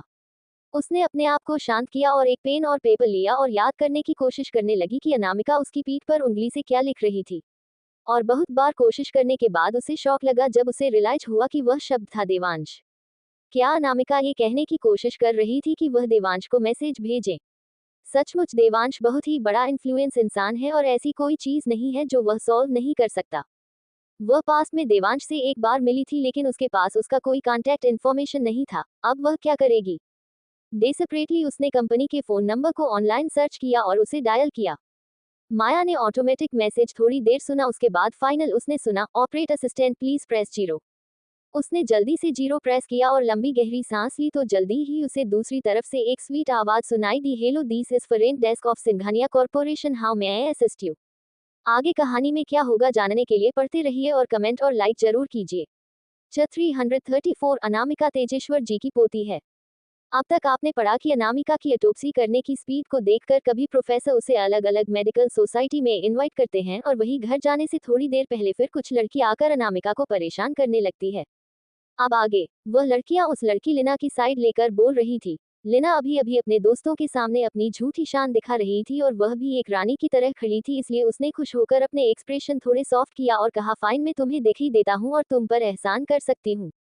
इतना कहकर उसने अपना फोन अनलॉक किया और अपना वॉलपेपर दिखाया जिस पर अनामी के कैलिग्राफी का एक पीस था। खूबसूरत है ना? इतना एक्सपेंसिव पीस सिर्फ तुम्हारे घर में ही फिट हो सकता है लीना। क्या तुमने नहीं कहा था कि यह पीस कम से कम 50 लाख का है? अगर जो इंसान महीने के ज्यादा से ज्यादा 50,000 खरीदा है उन्हें कम से कम 20-21 साल काम करना होगा इस एक पीस को अफोर्ड करने के लिए। लीना तुम कितनी अमीर हो? अनामिका ने साइलेंटली उसे देखा और कहा, हो गई बकवास तो माफी मांगो। क्या तुम बहरी हो? क्या तुम्हें नहीं पता कि लिना कौन है? क्या तुम उसकी माफी हैंडल कर पाओगी? जो लोग कैलीग्राफर अनामी का काम अफोर्ड कर सकते हैं वो कोई एवरेज लोग नहीं होते हैं। मैं तुम्हें एडवाइस दूंगी कि तुम पीछे हट जाओ और आखिर में लिना के कंधे पर चोट लगी है, वह तो तुमसे माफी मांगने के लिए नहीं कह रही है। और इस पॉइंट पर माया जो अभी अभी अपनी पैकिंग खत्म करके वहां आई थी, उसने उनके पास जाकर इरिटेट होते हुए कहा, तुम लोग कितने बेवकूफ हो जो तुम्हारी फैमिली पैसे खर्च करके कलेक्ट करती है। इसका माफी मांगने से कोई लेना देना नहीं है। तुम अनामिका से टकराई थी इसलिए तुम्हें माफी मांगनी चाहिए, अगर नहीं तो मैं तुरंत अभी मुंबई कॉलेज के बुरे बिहेवियर के बारे में रिपोर्ट कर दूंगी। और उसके अलावा तुमने कहा कि यह अनामी की कैलीग्राफी पीस है। मैं उनकी फैन हूँ और यह उस तरह की हैंडराइटिंग नहीं है जैसा अनामी लिखती है। पीस रियल है ही नहीं तो तुम इसे शो ऑफ क्या कर रही हो? मुझे नहीं पता कि तुम क्यों इस फेक पीस को सबके सामने दिखाकर दिखावा कर रही हो, मगर तुम्हारी एक्टिंग बहुत ही बुरी है। ये सुनकर अनामिका ने हैरानी से माया की तरफ को देखा। माया इतनी आसानी से डिफरेंट बता सकती है। उसे बहुत अच्छे से पता था कि जो अभी अभी वह लिना सबके सामने शो ऑफ कर रही थी वह पीस फेक है, मगर वह उसे एक्सपोज करने में अपना टाइम वेस्ट नहीं करना चाहती थी। लेकिन उसने उम्मीद नहीं की थी कि माया जो उसके एक डाई हॉट फैन है वह एकदम आगे निकलेगी। क्या तुम्हें लगता है कि तुम्हें अनामी के काम को कुछ ऑनलाइन पीस और देख लिया है तो तुम मुझे फेक रखने का झूठा इल्जाम लगा सकती हो? ये पीस मेरी मॉम ने अपनी एक बहुत अच्छी दोस्त से खरीदा था जो अनामी ने खुद मेरी आंटी को गिफ्ट किया था, और तुम्हें बहुत अच्छे से पता होगा उनका नाम मिसेज शर्मा है। ये सुनते ही सब लोग हैरान हो गए। तो यह वो फेमस डायरेक्टर मिसेज शर्मा है? तुम्हारी मॉम सचमुच बहुत ही अच्छे और हाई सोसाइटी के दोस्त बनाती है। इतनी बड़ी फिल्म डायरेक्टर तुम्हारी मॉम की दोस्त है। डायरेक्टर शर्मा लीला की मॉम को फेक पीस क्यों बेचेगी? लेकिन माया ने भी हार नहीं मानी और कहा, मिस अनामी का ब्रश वर्क बहुत ही स्ट्रांग और फ्री होता है और यूनिवर्स को बिल्कुल इनकम्पोज करने वाला होता है, और बिल्कुल एक वाटर फ्लो की तरह जो आसमान से गिर रहा हो। और जो पीस तुम अभी भी दिखा रही हो क्लियरली उसमें अनामी का स्टाइल तो बिल्कुल नहीं है और वह बहुत ही ज्यादा घटिया दिख रहा है। अब ये सुनकर लिना को गुस्सा आ गया और उसने कहा, तुम ऐसे बात कर रही हो जैसे तुमने ओरिजिनल काम देखा है। अगर तुम आज प्रूफ नहीं दिखा पाए इस बात का तो मैं तुम्हारे ऊपर डेफेमेशन के लिए जरूर केस करूंगी। भले ही मैंने उनका ओरिजिनल काम नहीं देखा है, मगर मैं तुम्हें भरोसा दिला सकती हूँ कि यह अनामी की हैंडराइटिंग नहीं है। अगर तुम्हें मुझ पर भरोसा नहीं है तो हम इसे ऑथेंटिकेशन की चेकिंग के लिए भेज सकते हैं। माया अनामी के कैलीग्राफी स्टाइल को बहुत अच्छे से जानती थी। इतनी बुरी हैंडराइटिंग कभी भी अनामी के ब्रश से निकल ही नहीं सकती है। अनामी का ब्रश बिल्कुल एक मजेस्टिक की तरह काम करता है, एक वॉरियर की तरह जो अपने हाथ में तलवार लेकर दुश्मनों से लड़ने जा रहा है। लेना, इसकी बातों पर तुम्हें गुस्सा करने की कोई जरूरत नहीं है। हमें पूरा भरोसा है कि यह कैलीग्राफी बहुत ही ज्यादा ऑथेंटिक है और बिल्कुल नकली नहीं है। क्या एक फेक इस लेवल तक पहुंच सकता है? कुछ लोगों को लगता है कि वह लोग अनामी का काम कुछ बार देखने से असली और नकली में फर्क बता सकते हैं, बस आखिर में वह लोग मजाक ही बंद कर रह जाते हैं। ये पीस अनामी ने अपनी एक रिस्पेक्ट बड़े को दी थी और वह बड़ा डायरेक्टर शर्मा बिल्कुल नहीं थी। अनामिका की बातों ने सबको शॉक कर दिया। ये बात अनामिका को कैसे पता? क्या वह बस बकवास कर रही है? ठीक उसी वक्त एक खुशी भरी आवाज सबको सुनाई दी, तुमने क्या डिस्कस कर रहे हो? सब लोगों ने उस आवाज की दिशा में देखा और तुरंत ग्रिट किया, प्रिंसिपल सर। वह अनामिका के तेजेश्वर दादाजी थे। तेजेश्वर जी मुंबई कॉलेज के प्रिंसिपल थे और जब उन्हें पता चला कि अनामिका फ्री टीम लेकर उनके कॉलेज कंपटीशन के लिए आए हैं तो वह तुरंत उससे बात करना चाहते थे और उसके साथ थोड़ा वक्त बिताना चाहते थे। लेकिन वह अपना काम खत्म करके आए तभी उनके एक प्रोफेसर ने बताया कि अनामिका जाने की तैयारी कर रही है। इसलिए वह जल्दी जल्दी बैक स्टेज पर पहुंचे और लकीली अनामिका अभी भी उन्हें वहां मिल गई। प्रिंसिपल सर, आप सही वक्त पर आए हैं। आप बहुत ज्यादा नॉलेजेबल है और एक्सपीरियंस है और आपको पक्का अनामी के काम के बारे में पता होगा। ये दो स्टूडेंट्स इंसिस्ट कर रही हैं कि मेरी फैमिली का खरीदा हुआ काम फेक है, प्लीज हमारे लिए जज बन जाए, लेना ने कहा, और उसकी आवाज से ऐसा लग रहा था जैसे उसके साथ कितना बड़ा अत्याचार हुआ हो। उसकी टोन और उसकी हरकतें देखकर माया और अनामिका दोनों स्पीचलेस हो गई। वह क्लियरली फेक है और फिर भी उसे वह खजाने की तरह ट्रीट कर रही है। प्रिंसिपल सर, आपको नहीं पता होगा मगर यह पीस लगना की फैमिली ने फेमस डायरेक्टर मिसेज शर्मा से खरीदा था, मगर हमारी टॉपर इस बात पर इंसिस्ट कर रही है कि यह पीस अनामी ने अपने रिस्पेक्ट बड़े को दिया था और यह मिसेज शर्मा के पास हो ही नहीं सकता। कुछ लोगों को बर्दाश्त नहीं होता कि दुनिया में उनके पास अच्छी चीज नहीं है तो दूसरों के पास है, तो वह लोग बस लोगों की बुराई करना चाहते हैं। एग्जैक्टली। ये सब सुनकर माया ने गुस्से में अपना पर पटका और बेचैन होते हुए कहा, ऐसी बात नहीं है प्रिंसिपल सर, ये लोग बस अनामिका से टकरा गए और वह माफी मांगने की बजाय वह अनामी के काम का शो ऑफ करने लगी। लेकिन अनामी का ब्रश वर्क तो कितना पावरफुल होता है, ऐसा तो बिल्कुल नहीं जैसे इनके पास है। कि अगर आपको मुझ पर भरोसा नहीं है तो आप एक बार खुद देखिए। इस कोई जरूरत नहीं है, तेज जी ने जेटली कहा, देखने की कोई जरूरत नहीं है, मुझे सब पता है। ये सुनकर माया के दिल ने एक धड़कन छोड़ दी। क्या प्रिंसिपल अपनी स्टूडेंट को फेवर करने वाले हैं? और वही उनकी बात सुनकर लीना और बाकी सारी लड़कियों को कॉन्फिडेंस आ गया और उनके एक्सप्रेशन और भी एरोगेंट हो गए। तभी प्रिंसिपल तेजेश्वर जी ने जेंटल स्माइल के साथ कहा, भाई लकी चांस, मेरे पास भी अनामी का आर्ट है जो उसने पर्सनली मुझे गिफ्ट किया था। उनके इस सच्चाई के बाहर लाते ही सब लोग हैरान हो गए, यहाँ तक कि माया भग हैरान हो गई। क्या ऐसा हो सकता है कि अनामिका ने जिस रिस्पेक्ट एल्डर की बात की थी वह तेजेश्वर जी ही थे, और अनामी ने उन्हें ये काम गिफ्ट किया हो? अब सब लोग सोचने लगे कि कौन झूठ बोल रहा है और कौन सच। अनामी और मैं कई सालों से एक दूसरे को जानते हैं और मैं उसके ब्रश वर्क को बहुत अच्छे से पहचानता हूँ। तेजेश्वर जी ने लीना की तरफ देखते हुए कहा, ओरिजिनल पीस मेरे पास है और जो तुम्हारे पास है वह पक्का नकली है। ये सुनकर अब लीना को समझ में नहीं आया कि वह क्या बोले।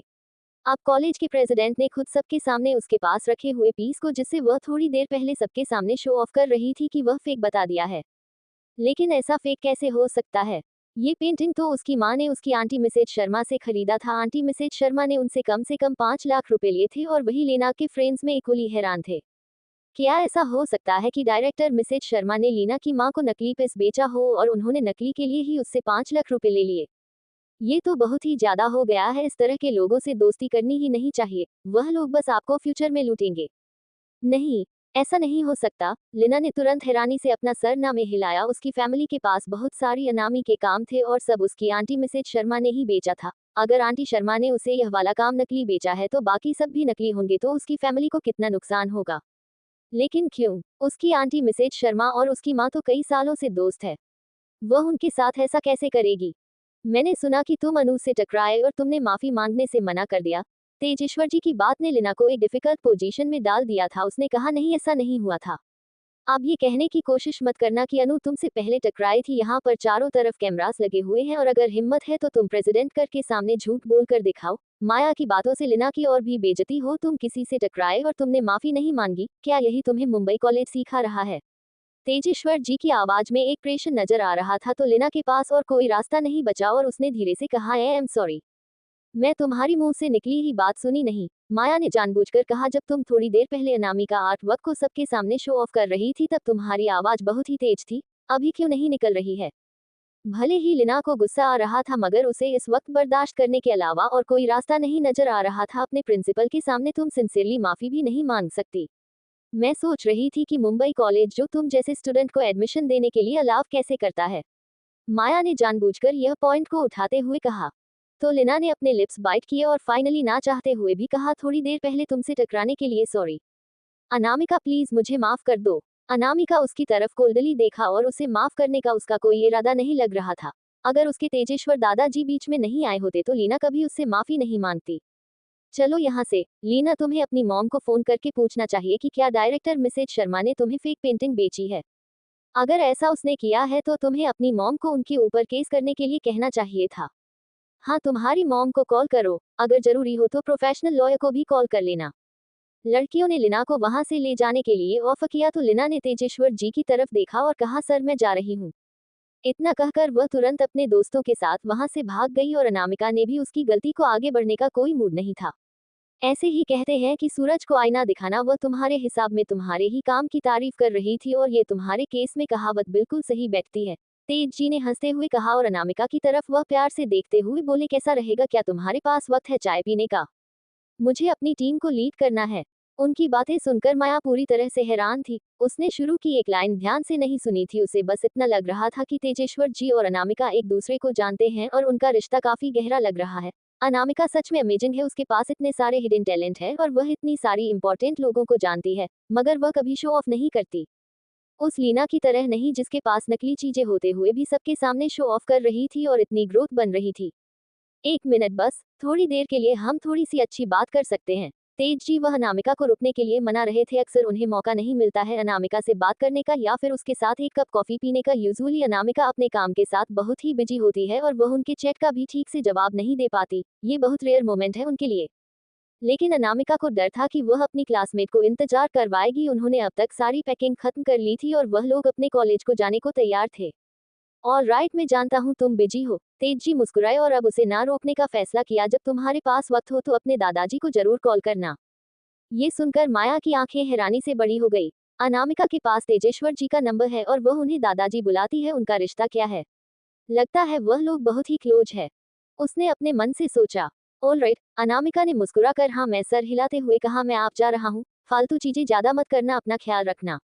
तेजेश्वर जी ने उसके जाने से पहले उसे याद दिलाया। वह एक फैमिली मेंबर्स की तरफ से केयरिंग एडवाइस लग रही थी। माया अनामिका के पीछे पीछे आ रही थी और वह अपने आप को पूछने से रोक नहीं पाए, अनु क्या तुम प्रेसिडेंट तेजेश्वर जी को अच्छे से जानती हो? और क्या तुम लोग क्लोज हो? तेजेश्वर जी की बातों से लग रहा था कि वह लोग काफी क्लोज है। हाँ, बिल्कुल हम फैमिली की तरह है। अनामिका ने सच मानते हुए कहा। तो मैं हैरान हो गई और उसने पूछा, तो तुमने मुंबई कॉलेज क्यों नहीं चुना? क्या बस वीके कॉलेज के लैब इक्विपमेंट्स के लिए?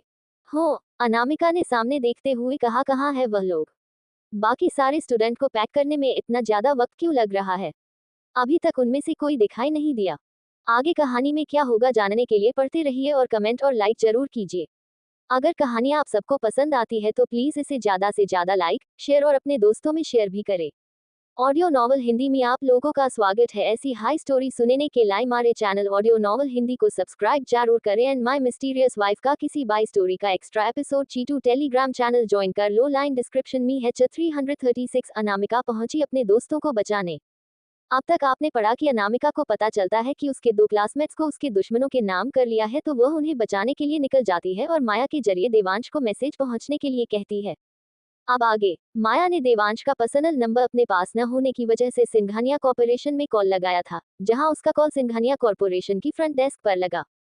हेलो, मेरा आपकी सीईओ के साथ अपॉइंटमेंट है। मेरा नाम अनामिका है। प्लीज क्या आप मुझे उनके साथ कनेक्ट कर सकती हैं? माया बहुत अच्छे से जानती थी कि अगर उसने अपना नाम दिया तो रिसेप्शनिस्ट उसे बिल्कुल भाव नहीं देगी। अगर कॉल देवांश तक पहुंची भी गया तो उसे शायद याद भी नहीं होगा कि वह कौन है। आई एम सॉरी मगर हमारी कंपनी में करेंटली कोई भी फोन अपॉइंटमेंट्स नहीं होते हैं। क्या मैं पूछ सकती हूँ कि आप कौन हैं और आपकी मीटिंग हमारे सीईओ के साथ कब फिक्स हुई है? प्लीज मुझे बस अपने सीईओ से कॉल कनेक्ट करवाए। एक बहुत ही अर्जेंट मैटर है। अगर डिले हुआ तो आपकी नौकरी जाएगी। मैं बस आपकी नौकरी बचाने की कोशिश कर रही हूँ, आपको डराने की नहीं है। क्या आपने कहा कि आपका नाम अनामिका है? हाँ, मेरा है। प्लीज होल्ड ऑन, मैं अभी आपके लिए कंफर्म करती हूँ। थैंकफुली वह रिसेप्शनिस्ट ने उसे परेशान नहीं किया। माया ने एक राहत की सांस ली और बेचैनी से कॉल कनेक्ट होने का इंतजार करने लगी और उस मोमेंट पर देवांश कॉन्फ्रेंस टेबल पर बैठा हुआ था और फाइनेंस डायरेक्टर की मंथली फाइनेंशियल रिपोर्ट सुन रहा था और जब ऋषि को फ्रंट डेस्क की तरफ से कॉल पहुंचा तो उसने धीरे से देवांश अगर कहा, सर, मिस अनामिका आपको कंपनी के फोन लाइन से कनेक्ट करने की कोशिश कर रही है, ये कहते हुए कि उनका कोई अपॉइंटमेंट है आपके साथ और एक बहुत ही अर्जेंट मैटर है। भले ही ऋषि को ये कॉल थोड़ा शक भरा लग रहा था मगर वह बहुत अच्छे से जानता था कि अनामिका उस तरह की लड़की नहीं है जो अर्जेंट में एक्सट्रीमली अर्जेंट जैसा बहाना बनाए। और उसके अलावा मिस अनामिका को उसके बॉस से बात करने के लिए किसी बहाने की जरूरत नहीं है। वह डायरेक्टली उन्हें फोन पर कांटेक्ट कर सकती है और यही बात उसे कंफ्यूज कर रही थी। उसे लग रहा था कि दूसरी तरफ वाला इंसान पक्का कोई गलत इंसान है जो मिस अनामिका होने का नाटक कर रहा है। मगर उस इंसान को हमेशा अनामिका का बॉस के साथ क्या रिश्ता है इस बारे में कैसे पता चला होगा? और वही अनामिका नाम सुनते ही देवांश ने मीटिंग रोकने का इशारा किया और ऋषि से फोन लिया। हेलो मिस्टर सिंघानिया, मैं अनामिका की दोस्त तुम माया हूँ और वह मुसीबत में है। माया ने जल्दी से सारी सिचुएशन देवांश को एक्सप्लेन कर दी। ऑल राइट, मैं समझ गया। कॉल खत्म होने के बाद देवांश खड़ा हुआ और तुरंत वहां से चला गया। उसकी प्रेजेंस रूम में बिल्कुल कमांडिंग थी और उसकी तरह जाने से ये सब लोग कॉन्फ्रेंस रूम में एक दूसरे की तरफ कंफ्यूजन में देखने लगे। तभी ऋषि बोला, मीटिंग आज के लिए यही खत्म होती है। ऋषि को भी जाता हुआ देखकर एक डायरेक्टर ने नर्वस होते हुए उसका हाथ पकड़ लिया और धीरे से पूछा, ऋषि क्या कुछ गलत हुआ है? इस महीने की प्रॉफिट पिछले महीने की प्रॉफिट की तरह हाई नहीं थी क्योंकि सर ने बहुत सारे जगह पर इन्वेस्ट किया था और सर को एक अर्जेंट मैटर अटेंड करना है इसलिए वह गए हैं। चिंता करने की कोई जरूरत नहीं है। ऋषि की बात सुनने के बाद उस डायरेक्टर ने एक लंबी गहरी राहत की सांस ली। उसे लगाकर उसका डाटा और प्रेजेंटेशन से गुस्सा होकर मिस्टर सिंघानिया यहाँ से चले गए हैं। देवांश ने पहले अनामिका को एक ब्लैक हेयर क्लिप दी थी जो उसकी लोकेशन ट्रैक करती थी और अब जब उसने उस ट्रैकिंग ऐप को अपने फोन पर ओपन किया तो उसने देखा कि अनामिका माउंट नॉर्थ की तरफ जा रही है। जैसा कि माया ने उन्हें कहा था कि अनामिका अकेले माउंटेन की तरफ जा रही है, शायद खतरे की तरफ अकेले बढ़ रही है। भले ही उसे अनामिका की सेफ्टी की चिंता थी, लेकिन उसे ये भी एहसास था कि अनामिका जब किसी खतरे में थी तो उसे सबसे पहले उसका ख्याल आया जिससे उसके दिल में एक अजीब सी खुशी महसूस हुई और वह तुरंत अनामिका के डायरेक्शन में बढ़ने लगा और वही अनामिका जैसे ही माउंट नॉर्थ पर पहुंची उसके ऊपर गोलियों की बारिश होने लगी। अनामिका जल्दी से उन्हें डोज करने लगी और आसपास सर घूम कर देखा कि कौन है। वह कुछ लोग पेड़ों के पीछे छुपे हुए थे और कुछ पत्थरों के पीछे और एक बड़ा मास्क पहने हुए आदमियों का ग्रुप उसके सामने आकर खड़ा हो गया। उन लोगों ने उसे पकड़ने के लिए बहुत सारे लोगों को भेजा था। अनामिका वहां पर बिल्कुल अकेली बिना किसी कवर के खड़ी थी जिसकी वजह से वह बिल्कुल एक इजी टारगेट थी और एक गन फायर भी उसकी जान ले सकती थी, लेकिन फिर भी उसने अपना सर उठाया और कोल्डली पूछा, मेरे दोस्त कहाँ है? इस वक्त तुम्हें अपनी चिंता करनी चाहिए, अपने दोस्तों की नहीं। मास्क मैन ने ग्रुप को लीड करते हुए कहा। उसकी आवाज में वॉइस चेंजर था जिसकी वजह से उसकी आवाज कोल्ड लग रही थी। उन्होंने एक एक करके बहुत सारे स्मोक बॉम्ब अनामिका के ऊपर फेंका। अनामिका पहचान गई कि वह बेगानी दुआ जहरीला है। उसने अपनी नाक कवर कर ली और मुंह भी और जल्दी से पीछे हटे लगी और वह बुलेट जो स्मोक में भी उसके ऊपर चलाई जा रही थी वह अपना टारगेट मिस कर रही थी और जब तक दुआ क्लियर हुआ अनामिका कहीं भी दिखाई नहीं दे रही थी। जब तक वह उसे ढूंढ रहे थे और अनामिका ऑलरेडी उनके पीछे पहुंच गई थी, उसने मार करके कुछ को नीचे गिरा दिया और उनके वेपन्स ले लिए और उनमें से एक होस्टेज बना लिया। मेरे दोस्त कहाँ है? अनामिका ने कोल्डली उनकी तरफ देखते हुए पूछा। तुम में सच में कुछ स्किल है, उस ग्रुप के लीडर ने हंसते हुए कहा और अनामिका ने जिस आदमी को होस्टेज बनाया हुआ था, उसे अपने हाथों से शूट कर दिया। अनामिका ने उम्मीद नहीं की थी कि वह अपने आदमियों को भी नुकसान पहुंचाएगा। चिंता मत करो, तुम्हारे दोस्त तुम्हारा नर्क में इंतजार कर रहे हैं। उस आदमी ने हंसते हुए कहा, अगर तुम स्मार्ट हो तो तुम हमारे साथ एक अच्छे बच्चे की तरह यहाँ से चलो, वरना तुम्हारे दोस्तों को बहुत ही बुरी मौत मिलेगी। ठीक उसी वक्त एक बहुत ही तेज आवाज आसमान की तरफ से सुनाई देने लगी। सब लोगों ने ऊपर देखा तो उन्हें दिखाई दिया कि बहुत सारे हेलीकॉप्टर उन्हें कवर कर रहे हैं। सामने खड़े मास्कमैन ने अपनी आंखें छोटी कर ली और अनामिका की तरफ घूर कर देखते हुए पूछा, तुमने बैकअप को कॉल किया? अनामिका ने आसमान की तरफ बिना किसी हैरानी के देखा। देवांश उसकी उम्मीद से भी ज्यादा तेज था। वह अभी अभी पहुंची थी और देवांश भी ऑलरेडी यहाँ है। इस मोमेंट पर देवांश अनामिका की पोजीशन लोकेट करने की कोशिश कर रहा था। उसने अपने आदमियों को इंस्ट्रक्शन दिए थे कि उनके रडार में रेड डॉट को अवॉइड करें और बाकी सबको मार डाले। एक एक करके उन लोगों के ऊपर से फ्लैश बैंक्स गिरने लगे और लोग धीरे धीरे खत्म होने लगे। तुम्हारे बैकअप को देखकर लगता नहीं कि उसे तुम्हारी जान की फिक्र है, उस मास्क वाले आदमी ने कॉलली हंसते हुए कहा। वह लोग इतनी तेजी से बम गिरा रहे हैं, क्या इन्हें भी तुम्हें मारने का इरादा है? तुम बहुत ज्यादा बोलते हो, अनामिका ने जल्दी से कहा और आगे बढ़ने लगी उसे मस्कमैन को पकड़ने के लिए, और उसके अटैक को मास्कमैन ने भी स्विफ्टली काउंटर अटैक किया। हेलीकॉप्टर में देवांश ने नोटिस किया कि रेड डॉट इधर उधर मूव कर रहा है तो उसने ऑर्डर दिया, इस एरिया को अवॉइड करो। वह जानता था कि यह रेड डॉट अनामिका है और वह पक्का किसी को पकड़ने की कोशिश कर रही है और उसे अनामिका की मदद करनी होगी। लैंड बॉस, वहां पर नीचे बहुत सारे लोग हैं, अगर आप नीचे जाएंगे तो। ऋषि की बात आधे में ही रुक गई। जब उसने देवांश की वार्निंग भारी नजरें देखी, उसने तुरंत इमरजेंसी लैंडिंग के लिए ऑर्डर दिया। अनामिका और उस मास्क में थोड़ी देर लड़ाई की तो उस मास्क मैन ने हंसते हुए कहा, ज्यादातर लोगों को मेरे मूवर्स देखने का मौका नहीं मिलता है। अगर तुम हमारी ऑर्गेनाइजेशन के लिए काम करोगी तुम्हें तो बहुत बड़ी अचीवमेंट मिलेगी। किसे फर्क पड़ता है? अनामिका ने कहा और एक डायरेक्ट पंच उसके कंधे पर मारा। जब हेलीकॉप्टर नीचे पहुंचा तो बहुत तेज हवा आने लगी। इस दौरान अनामिका ने उस आदमी के पेट पर एक और पंच मारा और जिसकी वजह से वह कुछ कदम पीछे हट गया। उसने अपना फोन निकाला, शायद वह अपने आदमी को ऑर्डर देना चाहता था, होस्टेज यानी कि अनामिका के दोस्तों को मारने का। अनामिका ने वह फोन छीनने की कोशिश की और तुरंत ही वह फोन हवा में उड़ गया। दोनों उस फोन को लेने के लिए उछले उसने, मगर वह फोन किसी और के हाथों में जाकर गिरा। अनामिका ने देखा तो वह देवांश था। उसने वह फोन पकड़ लिया था और अनामिका को भी अपने पीछे छुपा लिया। उस मास्क वाले आदमी ने सामने खड़ा अनएक्सपेक्टेड इंसान को देखा और कहा, तुम फिर से आ गए। क्या ये दोनों कपल है? इन दोनों को देखकर लगता है कि इनका बिल्कुल सही मैच बैठा है। लेकिन क्या ये लकड़ी माफिया फिल्म के बॉस की गर्लफ्रेंड नहीं है? तो ये हमेशा माफिया सी की लीडर के साथ क्यों होती है? और माफिया सी का लीडर इस लड़की को खतरे से बचाने के लिए क्यों आया है? अनामिका और देवांश ने एक साथ अटैक किया और तुरंत ही उस आदमी को ओवरपावर करके उसे नॉकआउट कर दिया। क्या तुम्हें चोट लगी है? देवांश ने अनामिका की तरफ देखा और जेटली उसके बाल सहलाते हुए पूछा। मैं ठीक हूँ, मुझे फोन दो। अनामिका को पता करना था कि जसमीत और जिया कहाँ है। उस मस्कमैन का फोन लॉक था। अनामिका ने उसे क्रैक किया और उसकी इंटरमीडिएट टोन में उसके ही आदमी से कहा, पिक्चर्स भेजो। उसे लड़की को भरोसा नहीं हो रहा है कि उसकी दोस्त सेफ है। जल्दी ही पिक्चर आ गई जो लेक के पानी में खींची गई थी। जसमीत और जया को रस्सियों से बंधे गया था और उन्हें बड़े बड़े पत्थरों से अटैच किया हुआ था, इस इंडिकेशन के साथ कि उन्हें किसी भी वक्त लेक में फेंका जा सकता है। इन्हें यहाँ लेकर आओ। अनामिका ने ऑर्डर दिया तो दूसरी तरफ से जवाब आया, कोड बोलो। कोड। अब अनामिका कंफ्यूज हो गई। उसने उन लोगों की पुरानी कन्वर्सेशन को याद करके कोई कोड याद करने की कोशिश की, मगर उसे कोई सीक्रेट कोड याद नहीं आ रहा था।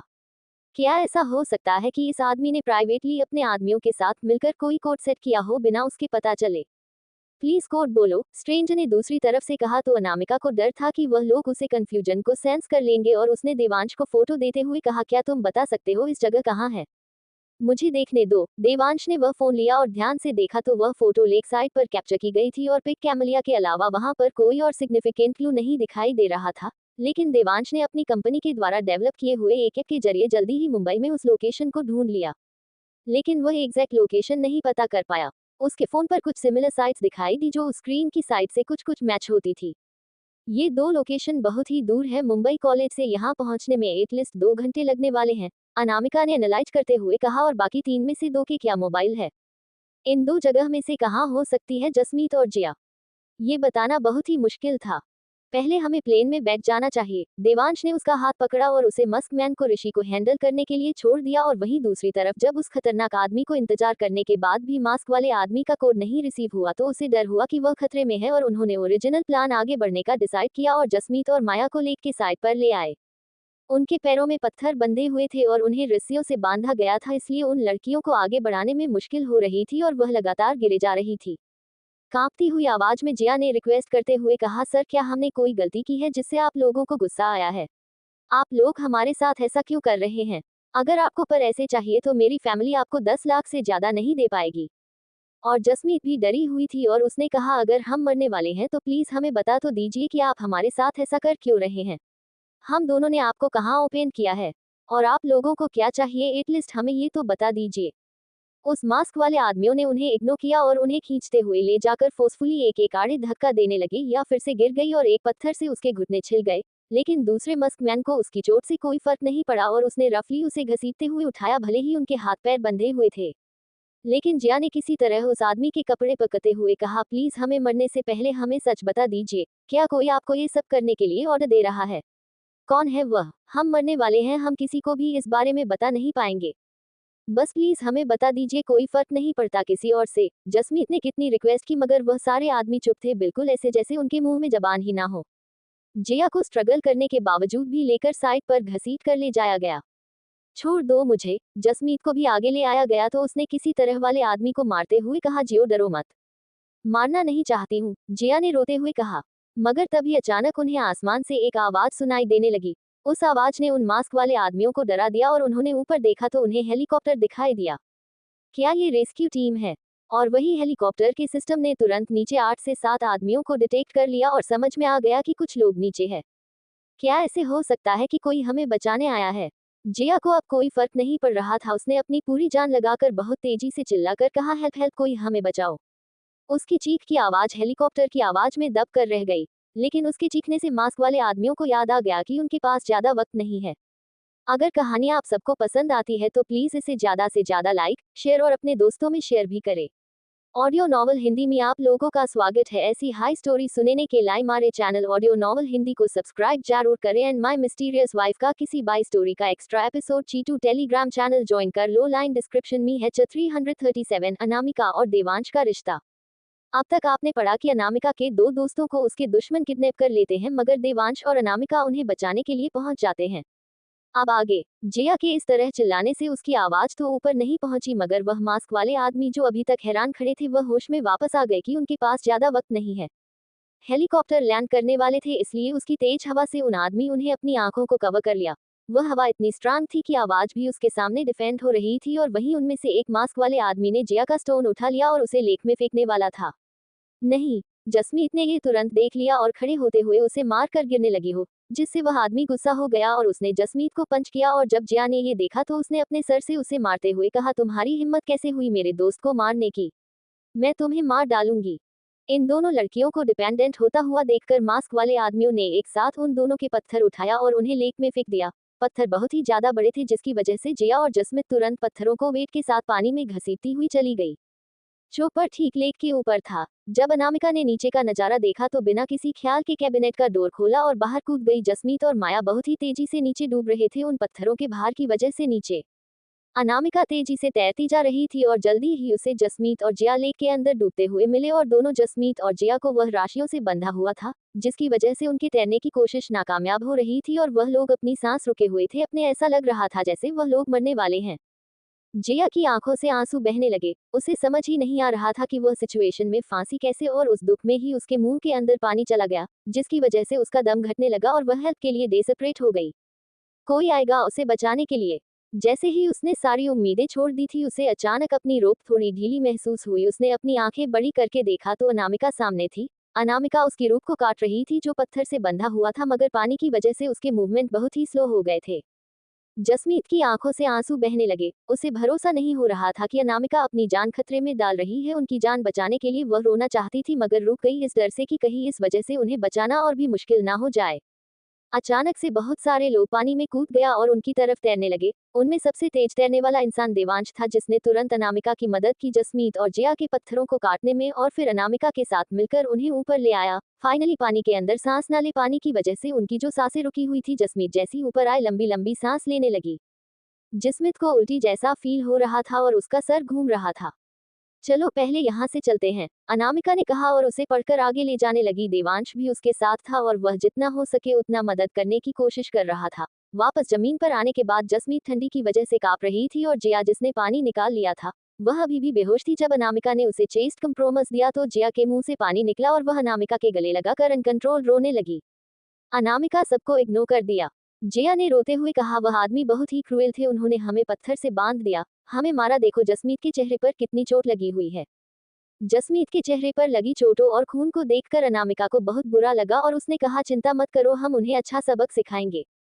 कौन थे वह लोग? उन्होंने हमें कुछ नहीं बताया, बस हमें लेक में धक्का दे दिया, मेरे घुटने पर भी चोट लग गई है, मगर फिर भी वह लोग मुझे पकड़कर मार रहे थे। जिया बहुत ही ज्यादा रो रही थी। अनामिका ने उसे ऐसे शांत कराया जैसे वह किसी बच्चे को शांत कर रही हो और सॉफ्टली बोली, सब खत्म हो गया है, चलो यहाँ से चलते हैं। अनामिका, थैंक गॉड तुम आ गई, थैंक्स हमें बचाने के लिए। जिया अभी भी उसके गले लगकर रची जा रही थी। देवांश ने नोटिस किया कि इन लड़कियों के मन में अनामिका के लिए कितना गहरा ट्रस्ट और प्यार है और जिस तरीके से अनामिका उन्हें शांत कर रही है वह तरीका कितना जेंटल है।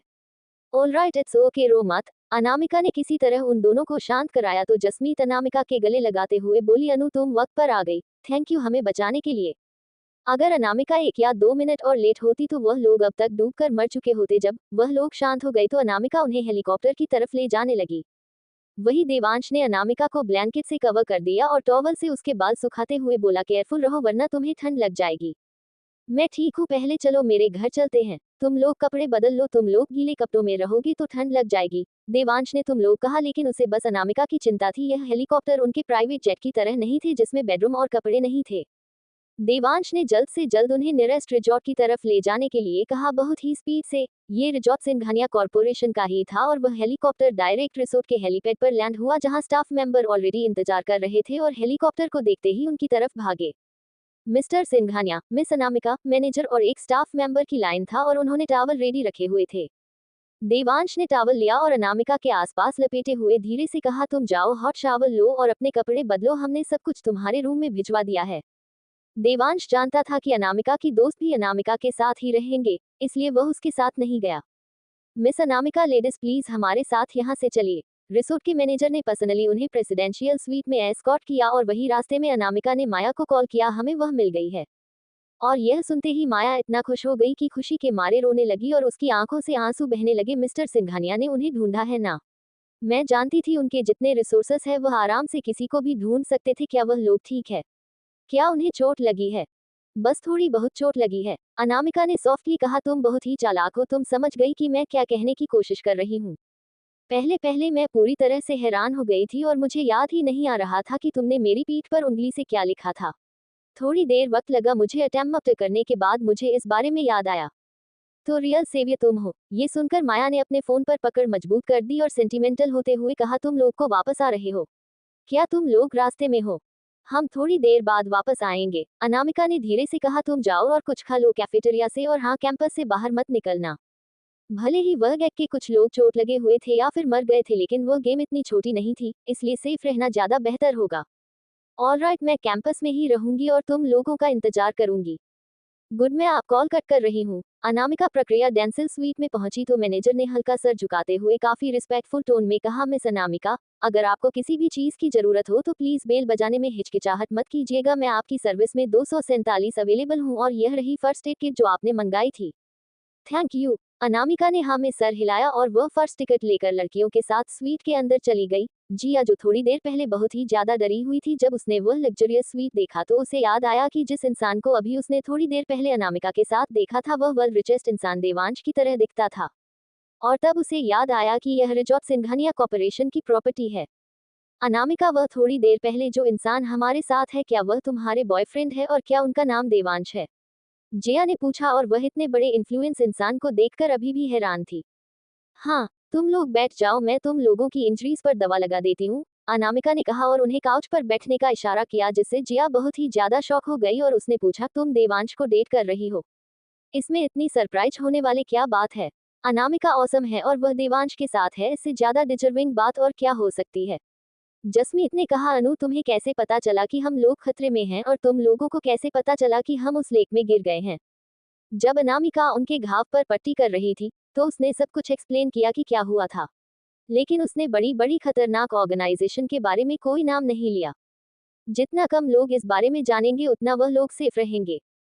तो ऐसा हुआ था। पूरी स्टोरी सुनने के बाद जसमित ने डरते हुए कहा, वह लोग तुम्हें वहां बुलाने के लिए फोर्स करना चाहते थे, इसलिए वह इस लेवल तक नीचे गिर गए। अनामिका, तुमने थोड़ी देर पहले कहा कि तुमने उनके प्लान को खराब कर दिया, इसलिए वह लोग तुमसे बदला लेना चाहते थे, वह तुम्हें ढूंढ नहीं पाए, इसलिए उन्होंने तुम्हें हमारे जरिए फोर्स करने का सोचा।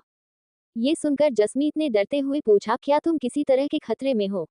अब हम क्या करेंगे? क्या हमें पुलिस को फोन करना चाहिए? अनामिका उसे बताना चाहती थी कि चीज उसे हद से बाहर निकल गई है, जो पुलिस के बस की बात हो, मगर उसे यह सारी चीजें अपने तक ही रखनी थी। उसने जसमीत के घुटनों की चोट पर दवाई लगाते हुए उन्हें भरोसा दिलाते हुए कहा, चिंता मत करो, जल्दी ही उन लोगों को उन लोग पकड़ लेंगे और वह लोग सामने आ जाएंगे। मिस्टर सिंघानिया, जब तक आसपास है तो ऐसा कोई चीज नहीं है जो तुम लोग हैंडल नहीं कर सकती। ये सब उन्हें पर छोड़ दो। अपनी बात खत्म करने के बाद जसमीत ने अनामिका की तरफ मुड़ते हुए देखा, मिस्टर सिंघानिया तुम्हारी बहुत ही केयर करते हैं, वह पूरे रास्ते तुम्हारे बाल साफ कर रहे थे, इस डर से कि कहानी तुम्हें ठंड न लग जाए। उन्होंने ब्लैंकेट भी पहले से ही तैयार कर लिया था और वह सबसे पहले नजदीक वाले रिसोर्ट में आ गए। वह चाहते हैं कि तुम हॉट शावर ले लो, तुम जाकर फ्रेश क्यों नहीं हो जाती? हाँ, मेरे पैर की चोट इतनी सीरियस नहीं है। जसमीत नहीं चाहती थी कि उसकी चोट का इलाज करते हुए अनामिका को नहाने में देर हो जाए और उसे ठंड लग जाए, मगर अनामिका गिल्टी फील कर रही थी। उसने माफी मांगना शुरू कर दिया, ये सब मेरी वजह से हुआ है। नहीं, नहीं, तुम्हें ऐसा नहीं सोचना चाहिए। अगर वह लोग हमें किडनैप करके ले गए थे, इसका मतलब है कि वह लोगों को लगता था कि वह हमारा इस्तेमाल करके तुम्हें धमका सकते हैं। इसका मतलब है हम बहुत ही अच्छे दोस्त हैं और अब जब हम तुम्हारे दोस्त हैं तो ये प्राउड वाली बात है, हमें बिल्कुल शर्म नहीं आती। जसमित ने हंसते हुए कहा, उसकी आवाज में बिल्कुल नहीं लग रहा था कि वह अनामिका को ब्लेम कर रही है। एग्जैक्टली, दोस्त अच्छे वक्त को शेयर करने के साथ साथ बुरे वक्त को भी एक साथ शेयर करते हैं। हाँ, मैं डरी हुई थी और मुझे हेल्पलेस फील हो रहा था जब वह लोगों ने हमें पानी में फेंक दिया था, लेकिन जब मैंने देखा कि तुम हमारी तरफ तैरते हुए आ रही हो तो लगभग मेरी आंखों में आंसू आ गए थे। जसमित ने आगे आते हुए कहा, उन बुरे लोगों की गलती है, तुम्हारी नहीं, इसलिए इन सब बातों को दिल पर मत लो। ये सुनकर अनामिका ने एक ग्रेटफुल स्माइल दी और उनकी अंडरस्टैंडिंग से वह डिपली खुश हो गई थी। उनके घाव को साफ करने के बाद और मलहम लगाने के बाद अनामिका शॉवर लेने गई। जब वह गर्म पानी उसके ऊपर गिरा तो अनामिका ने अपने हाथ और पैरों पर कुछ कट नोटिस किया। उस दर्द ने उसे गांव को नोटिस करने के लिए मजबूर किया था। ऊपर देखते हुए अनामिका ने पानी अपने चेहरे पर गिरने दिया। ऊपर ऊपर से लग रहा था जैसे डूम का इन्फ्लुएंस खत्म होने वाला है, लेकिन आप उसे समझ में आ गया था कि वह लोग इतनी आसानी से खत्म नहीं होंगे और कितने खतरे छुपे हुए हैं उनके लिए। क्या आज के जैसे और भी कई इंसिडेंट होने वाले हैं उसके साथ? वह उन लोगों को, अपने आसपास के लोगों को एक बार ये 2 बार बचा सकती थी, मगर 100 बार नहीं बचा सकती थी। अब वक्त आ गया था जल्दी एक्शन लेने का, लेकिन कुछ लोग इतनी बुरी तरह छुपे हुए थे कि जब तक वह लोग खुद अपने आप को रिवील ना करे वह नहीं जानती थी कि वह दोस्त है या दुश्मन। और वही जब जिया ने शावर लेने जाने वाली थी, उसने नोटिस किया कि प्रेसिडेंशियल स्वीट में एक बड़ी आउटडोर हॉट स्प्रिंग टब है। उस हल्के गर्म पानी और पानी में तैरते हुए गुलाब के पंखुड़ियां और बाहर के खूबसूरत नजारे को देखकर उनसे रहा नहीं गया। वह सब बहुत ही खूबसूरत था। अगर उसके पैर पर चोट ना लगी होती तो वह इसी वक्त टब में जाकर बैठ जाती। इस तरह रहना कितना एंजॉयबल है। जिया अपनी जगह पर रुक गई थी और कंप्लीटली सामने के नज़ारे से मेमोरीज हो गई थी।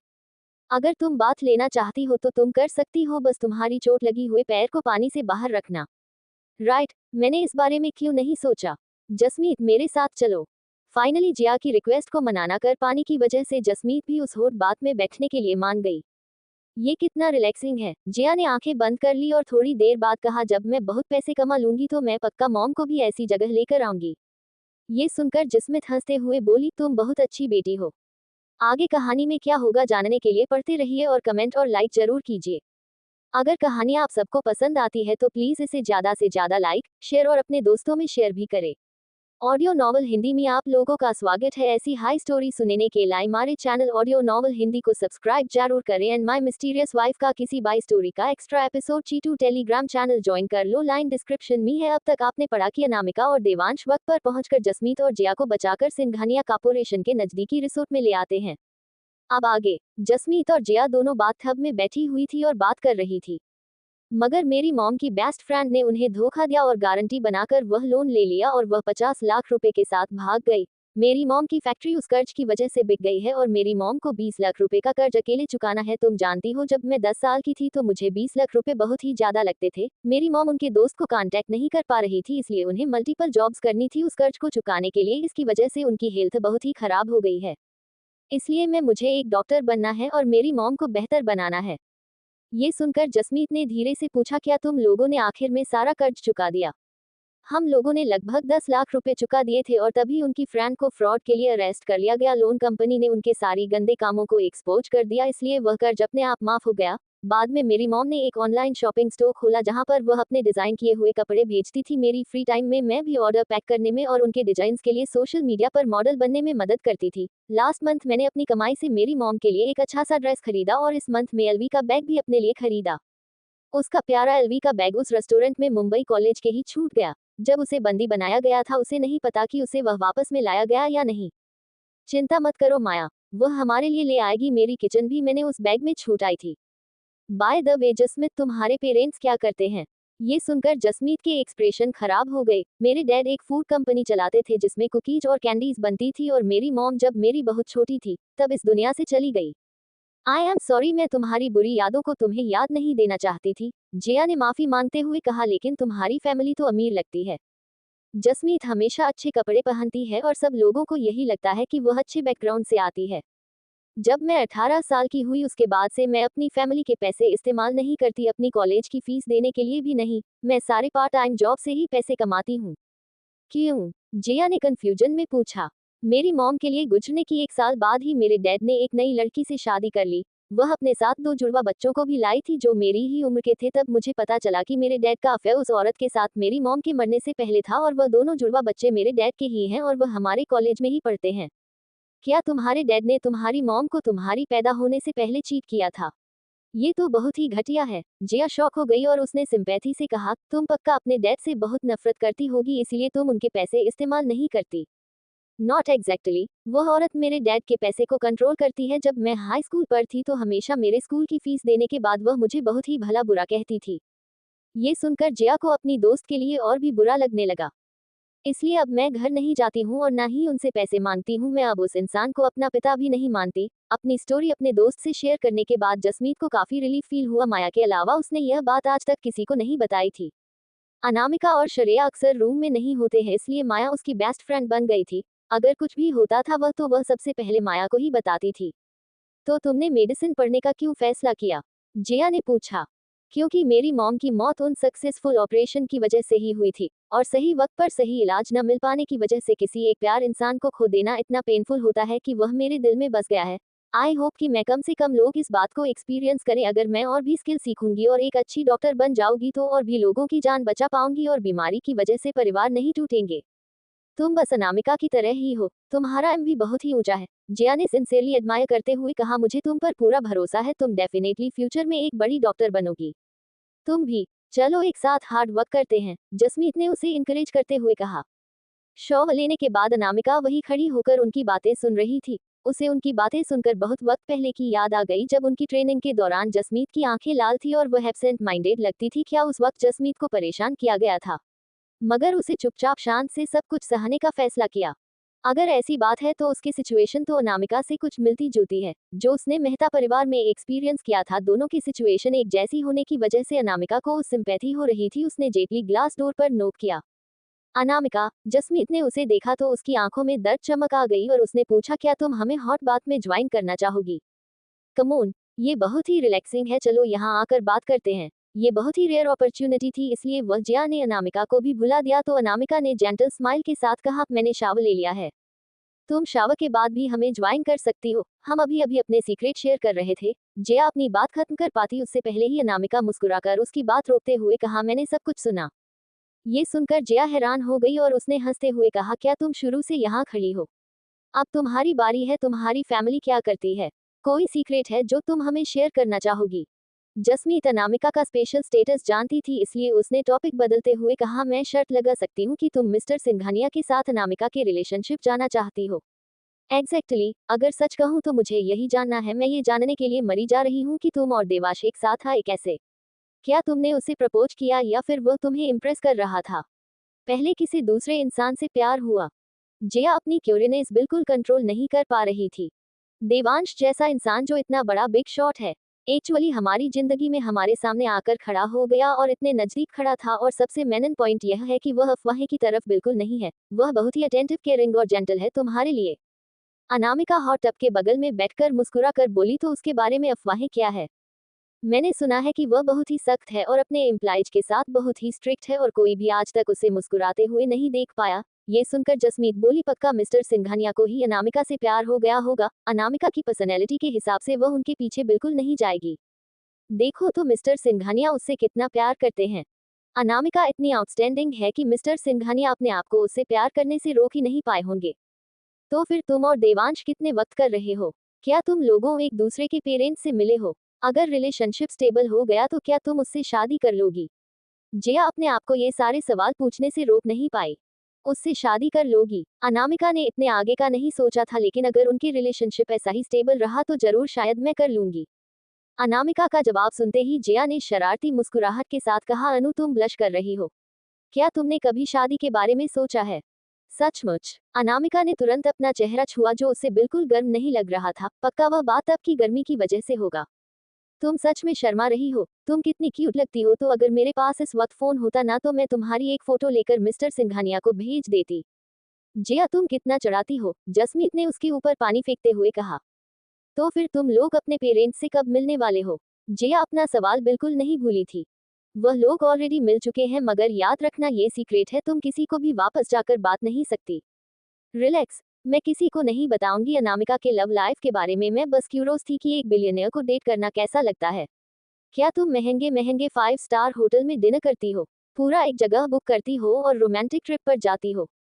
जया को दिन में सपने देखता हुआ पाकर अनामिका ने हंसते हुए कहा, कुछ ऐसा ही समझ लो। क्या मैंने सचमुच सही अंदाजा लगाया है? ठीक उसी वक्त अनामिका को फोन वाइब्रेट हुआ तो उसने बाहर निकाला तो वह देखकर हैरान हो गई कि अद्विक की तरफ से कॉल। वह बहुत कम उसे कांटेक्ट करता था। अद्विक वही दोस्त है जिससे उनकी सबकी दोस्ती ट्रेनिंग के दौरान हुई थी। जब अनामिका ने कॉल उठाया तो दूसरी तरफ से उसने अद्विक को पूछते हुए सुना, अनामिका मैंने सुना है कि जसमीत किसी प्रॉब्लम में है और तुम उसे बचाने गई हो, क्या वह ठीक है? मैं उसे कई बार कॉल करने की कोशिश कर चुका हूँ मगर उसने मेरा फोन नहीं उठाया। अनामिका उसकी आवाज में चिंता साफ महसूस कर सकती थी।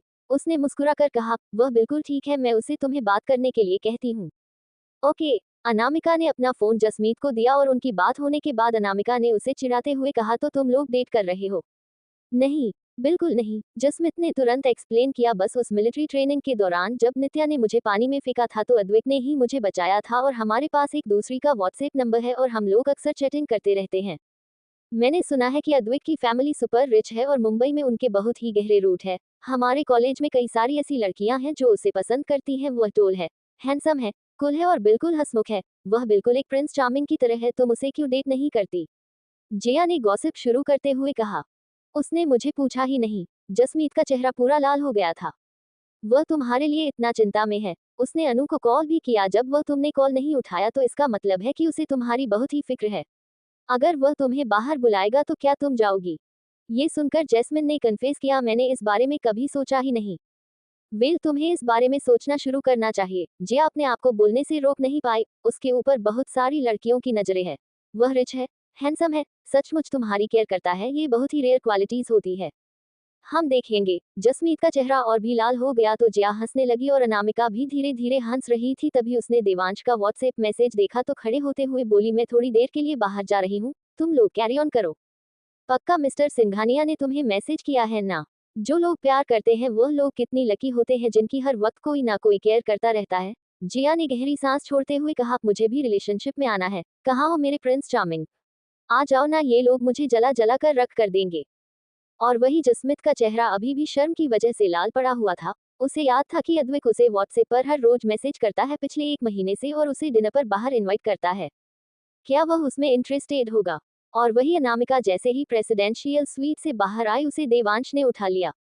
वह समझ पाए उसकी क्या हो रहा है उससे पहले ही देवांश बोला, मुझे पहले नोटिस करना चाहिए था, मुझे रियलाइज ही नहीं हुआ कि तुम्हें चोट लगी है। ये सुनकर अनामिका ने अपने हाथों और पैरों पर छोटे छोटे कट के बारे में सोचा और हंसते हुए बोली, जब मैं पानी में खुद ही थी तो पक्का पत्थरों से टकराने की वजह से लग गई होगी, कोई बड़ी बात नहीं है। मैं तुम्हें वहां लेकर चलता हूँ। देवांश ने उसे अपनी बाहों में उठा लिया और दूसरे पेंट हाउस स्वीट में लेकर चला गया और वही मैनेजर जो उस फ्लोर की ड्यूटी पर था, जैसे ही उसने उन दोनों को देखा उसकी आंखें हैरानी से बड़ी बड़ी हो गई। मिस्टर सिंघानिया के बारे में अफवाहें थी कि वह एक प्राइवेट इंसान है, इसलिए उसे शौक लग गया कि वह एक यंग लड़की के साथ इतना प्यार से बिहेव कर रहा है। क्या ऐसा हो सकता है कि अफवाह सही हो? क्या सचमुच मिस सिंघानिया सेक्रेटली किसी को डेट कर रहा है? और क्या ये वही लड़की है जिसे वो डेट कर रहे हैं? लेकिन ये लड़की तो 17-18 साल की लग रही है, पक्का हाई स्कूल में होगी। लेकिन मिस्टर सिंघानिया को देखकर नहीं लग रहा है कि उन्हें इस बात से कोई फर्क पड़ता है। वह अपने ख्यालों को आगे नहीं सोच पाया। वह जल्दी से उनके पास गया और उसने मास्टर की निकाल कर स्वीट का दरवाजा खोल। फर्स्ट एड टिकट लेकर आओ। अनामिका की चोटों को ध्यान से देखते हुए देवांश ने शांत आवाज में इंस्ट्रक्शन दिया। ये सुनकर तब जाकर मैनेजर ने नोटिस किया कि लड़की के फेयर स्मूथ स्किन पर कुछ स्क्रैच लगे हुए हैं और ध्यान से देखने पर ही वह दिखाई देते हैं। वह इतने छोटे कट थे जैसे किसी पत्थर से लगे हो। ये देखकर मैनेजर ने सोचा वह आजकल की यंग लड़कियां कितनी अनरिलायबल हो गई है। इतनी छोटी सी स्क्रैच के लिए उसने मिस्टर सिंघानिया को खुद को कैरी करने के लिए कहा, वह अपने आप नहीं चल सकती थी। कितनी बिगड़ी हुई लड़की है। और वही देवांश रूम में आकर बैठ गया था, लेकिन अभी भी उसने मैनेजर की नजरों को नोटिस किया तो पीछे मुड़कर कोल्डली कहा, अभी भी देख रहे हो? उसकी कोल्ड आवाज सुनकर मैनेजर डर गया और जल्दी से बोला, मैं बस मिस अनामिका की चोटों को चेक कर रहा था कि हमें कहीं और मेडिकल सप्लाई की जरूरत तो नहीं, मैं अभी उन्हें लेकर आता हूँ। इतना कहकर वह मैनेजर वहां से ऐसे भागा जैसे उसके पीछे भूत पड़ा हो। आगे कहानी में क्या होगा जानने के लिए पढ़ते और कमेंट और लाइक जरूर कीजिए। अगर कहानी आप सबको पसंद आती है तो प्लीज इसे ज्यादा से ज्यादा लाइक, शेयर और अपने दोस्तों में शेयर भी करें। ऑडियो नॉवल हिंदी में आप लोगों का स्वागत है। ऐसी हाई स्टोरी सुनने के लिए हमारे चैनल ऑडियो नॉवल हिंदी को सब्सक्राइब जरूर करें एंड माय मिस्टीरियस वाइफ का किसी बाई स्टोरी का एक्स्ट्रा एपिसोड चीटू टेलीग्राम चैनल ज्वाइन कर लो, लाइन डिस्क्रिप्शन में है। अब तक आपने पढ़ा कि देवांश अनामिका के हाथ और पैरों पर हल्की स्क्रैच देखकर मैनेजर को दवा लाने के लिए कहता है और मैनेजर के न जाने पर रुद्राक्ष की घूरने पर वह डर कर भाग जाता है। अब आगे मैनेजर ऐसे भागा जैसे उसके पीछे कोई भूत पड़ा हो। देवांश ने जेटली अनामिका को काउच पर बैठाया और उसके पैरों और हाथों पर की स्क्रैचेस नोटिस करने लगा। उसकी फियोंसे हमेशा हट होती रहती है और जब भी वह उसे देखा है तो उसे भी वही तकलीफ होती है। उसे अनामिका की वजह से हमेशा अपने साथ फर्स्ट स्टेट रखनी होगी। चिंता मत करो, ये बस बहुत छोटी सी स्क्रैचेस है। अनामिका ने इसे भरोसा दिलाते हुए कहा, कोई सीरियस बात नहीं है। तुम हमेशा कहती हो को कोई सीरियस बात नहीं है, देवांश ने उसकी चोटों को देखते हुए कहा। उसके दिमाग में वही सीन चल रहा था जब अनामिका बिना सोचे समझे किसी को बचाने के लिए लिखकर पानी में कूद गई थी। वह लगातार उस तक पहुंचाने की कोशिश कर रहा था मगर वह उससे भी तेज तैर रही थी। थैंकफुली उसे अनामिका को खोने का डर याद था और वह उसके पीछे पीछे गया, इस डर से कि कहीं वह उसकी आंखों से किसी भी पल गायब न हो जाए। नेक्स्ट टाइम अपने आप को बचाना और चोट ना लगने की कोशिश करना। ओके। भले ही देवांश जानता था कि अनामिका हमेशा बिना सोचे समझे अपने आप को खतरे में डाल देगी, मगर फिर भी वह उसके मुंह से प्रॉमिस सुनना चाहता था कि अगली बार वह केयरफुल रहेगी। हर एक स्क्रैच को अवॉइड करना उसके लिए एक जीत के बराबर थी। अनामिका ने उसकी तरफ देखकर मुस्कुराकर कहा, तो क्या तुम्हें चिंता हो रही है? हाँ। जब भी मैं तुम्हें चोट लगते हुए देखता हूँ कि तो मुझे यही लगता है कि काश वह चोट मुझे लगी होती। देवांश घुटनों के बल नीचे बैठ गया और उसके चोट लगे हुए पैर को देखते हुए बोला, देखो तो तुम्हारी सॉफ्ट डेलिकेट स्किन जिस पर इतने सारे कट लगे हुए हैं, उन्हें काफी दिन लग जाएंगे भरने में। इस तरह का दर्द मेरे लिए कुछ भी नहीं है, बस एक हल्की सी गुदगुदी की तरह है। अगर तुम इतना चिंता करोगे तो मैं अगली बार पक्का केयरफुल रहूंगी। सचमुच। देवांश उसके प्रोमिस से कुछ ज्यादा ही खुश हो गया और उसने जेटली आगे झुकते हुए अपने लिप्स अनाहिता के लिप्स पर रख दिए। मिस्टर सिंघानिया, मैं फर्स्ट एड किट ले आया। वह मैनेजर दौड़ते हुए यहाँ आया तो देवांश और अनामिका को किस करते हुए देखकर कुछ सेकंड के लिए रुक गया। वह अपने अचानक से बिना नोट किए आने के फैसले पर पछता रहा था। उसे रियलाइज हो गया कि उसने उनके प्यारे मूवमेंट को खराब कर दिया। देवांश ने उसकी तरफ घूरते हुए कहा, बहुत जल्दी नहीं आ गए तुम? सर, मुझे डर था कि मिस अनामिका की चोटों को बैंडेज करने में लेट हो जाएगी। मैनेजर ने जल्दी से वह फर्स्ट एड किट नीचे रखते हुए कहा, मैं आप लोगों का अकेला छोड़ देता हूँ, अगर किसी भी चीज की जरूरत हो तो मुझे बुला लीजिएगा। उस मैनेजर को दौड़कर भागता हुआ देखकर अनामिका अपने आप को हंसने से रोक नहीं पाए और उसने कहा, तुमने उसे डरा दिया। उसे टाइमिंग की कोई सेंस नहीं है, देवांश ने कहा और फर्स्ट एड किट ओपन करके केयरफुली अनामिका के चोट लगे हुए पैर को अपने घुटनों पर रखा और वह बहुत ही ध्यान से उसके घाव को साफ कर रहा था और बैंडेज कर रहा था। उसके घाव को इतना प्यार से ट्रीट करते हुए देखकर अनामिका ने चिढ़ाते हुए कहा, तुम इन सब में काफी अच्छे होते जा रहे हो। ऐसा इसलिए क्योंकि तुम्हें हमेशा चोट लगती रहती है। देवांश अपने ट्रीटमेंट के साथ बहुत ही जेंटल और केयरफुल था। उसने उसकी तरफ सर उठाकर देखा और उसके हैंडसम चेहरे पर बहुत ही ज्यादा चिंता दिखाई दे रही थी। क्या दुख रहा है? अनामिका ने ना में सर हिलाया। इस रिसोर्ट में सिर्फ उज्ज्वल और नॉर्मल मेडिसिन ही है, यहाँ पर कोई स्पेशल चीज नहीं है। शायद कुछ तुम्हारे दर्द को बढ़ा भी देंगे, लेकिन अगर तुम्हें हल्का सा भी दर्द हो तो मुझे बता देना, मैं किसी से दूसरा मेडिसिन मंगवा दूंगा। इतनी मुसीबत लेने की कोई जरूरत नहीं है। अनामिका ने मुस्कुराकर कहा, हम जल्दी घर जाने वाले हैं। तुम यहाँ हो तो क्यों ना तुम अपने दोस्तों को इनवाइट कर लो डिनर के लिए जाने से पहले, देवांश ने कहा, और उसके पैरों की चोट को ठीक करने के बाद वह उसके हाथ पैर के स्क्रचेस को साफ करने लगा। उसके सॉफ्ट हाथ को पकड़े हुए वह काफी डिस्कम्फर्ट फील कर रहा था। जब उसने अनामिका के सॉफ्ट और डेलिकेट स्किन पर वह निशान देखे, अनामिका ने सोचा कि कैसे उसके दो दोस्त हॉट स्प्रिंग एंजॉय कर रहे हैं और अब तक उन्हें पक्का भूख लगी होगी। ऑलराइट, हम पहले कुछ खा लेते हैं फिर यहाँ से जाएंगे। उन्हें ज्यादा खाने को नहीं मिलेगा जब वह लोग कैंपस लौटेंगे तो। जब देवांश ने उसके सारे घाव पर वह पट्टी कर दी तो वह उसे गले लगा कर बैठ गया। मैं पिछले कुछ दिनों से तुम्हें ज्यादा देखा नहीं पा रहा हूँ, देवांश ने उसकी आंखों में देखा और उसकी आवाज में थोड़ा रिग्रेट था। तुम सच में आजकल बहुत बिजी हो गई हो, क्या हम इस वक्त साथ नहीं है? अनामिका ने उसकी तरफ देखकर मुस्कुराकर कहा, उठ जाओ, फ्लो बहुत ही ठंडा है। लेकिन देवांश फ्लो पर ही झुक रहा और उसे गले लगाकर उसकी खुशबू को अपने अंदर इनहेल कर रहा था। वह उसे जाने नहीं देना चाहता था। अनामिका ने लाइटली उसकी पीठ को थपथपाते हुए कहा, ये हेयर पिन जो तुमने मुझे दी थी वह बहुत ही यूजफुल है, आज फिर काम आ गई, मैं इसे हमेशा अपने साथ रखूंगी। इससे अच्छा रहेगा कि तुम मुझे अपने साथ हमेशा रखो। देवांश ने अपने नजरें नीचे की और उसकी तरफ देखा और फिर से वह उसकी लिप्स को किस करने का मन होने लगा। अनु, ठीक उसी वक्त जसमीत और जया वहां पर आए और उन दोनों के इंटीमेट मोमेंट्स को देखकर अंदर ही अंदर हैरान हो गई। जल्दी से वह लोग अपने शौक से बाहर आए और जसमीत ने मैनेजर से कहा, हम पक्का गलत रूम में आ गए हैं। मैनेजर, क्या आप हमें रास्ता दिखा देंगे? हम कौन से रूम में हॉट स्प्रिंग एंजॉय कर रहे थे? और वही दरवाजे के बाहर खड़ा मैनेजर कंफ्यूज हो गए। क्या ये दोनों लड़कियां अभी अभी मिस अनामिका को ढूंढने के लिए डायरेक्शन नहीं ढूंढ रही थी? जसमीत की आंखों के सिग्नल को इग्नोर करते हुए उसने अंदर से अनामिका की आवाज सुनी, जोर चलो चलते हैं, हम लोग खाना खा लेते हैं। देवांश ने अपने सामने बैठी हुई है लड़की को देखा जो उस छूट कर जाना चाहती थी, लेकिन वह उसके साथ कुछ अकेला वक्त बिताना चाहता था।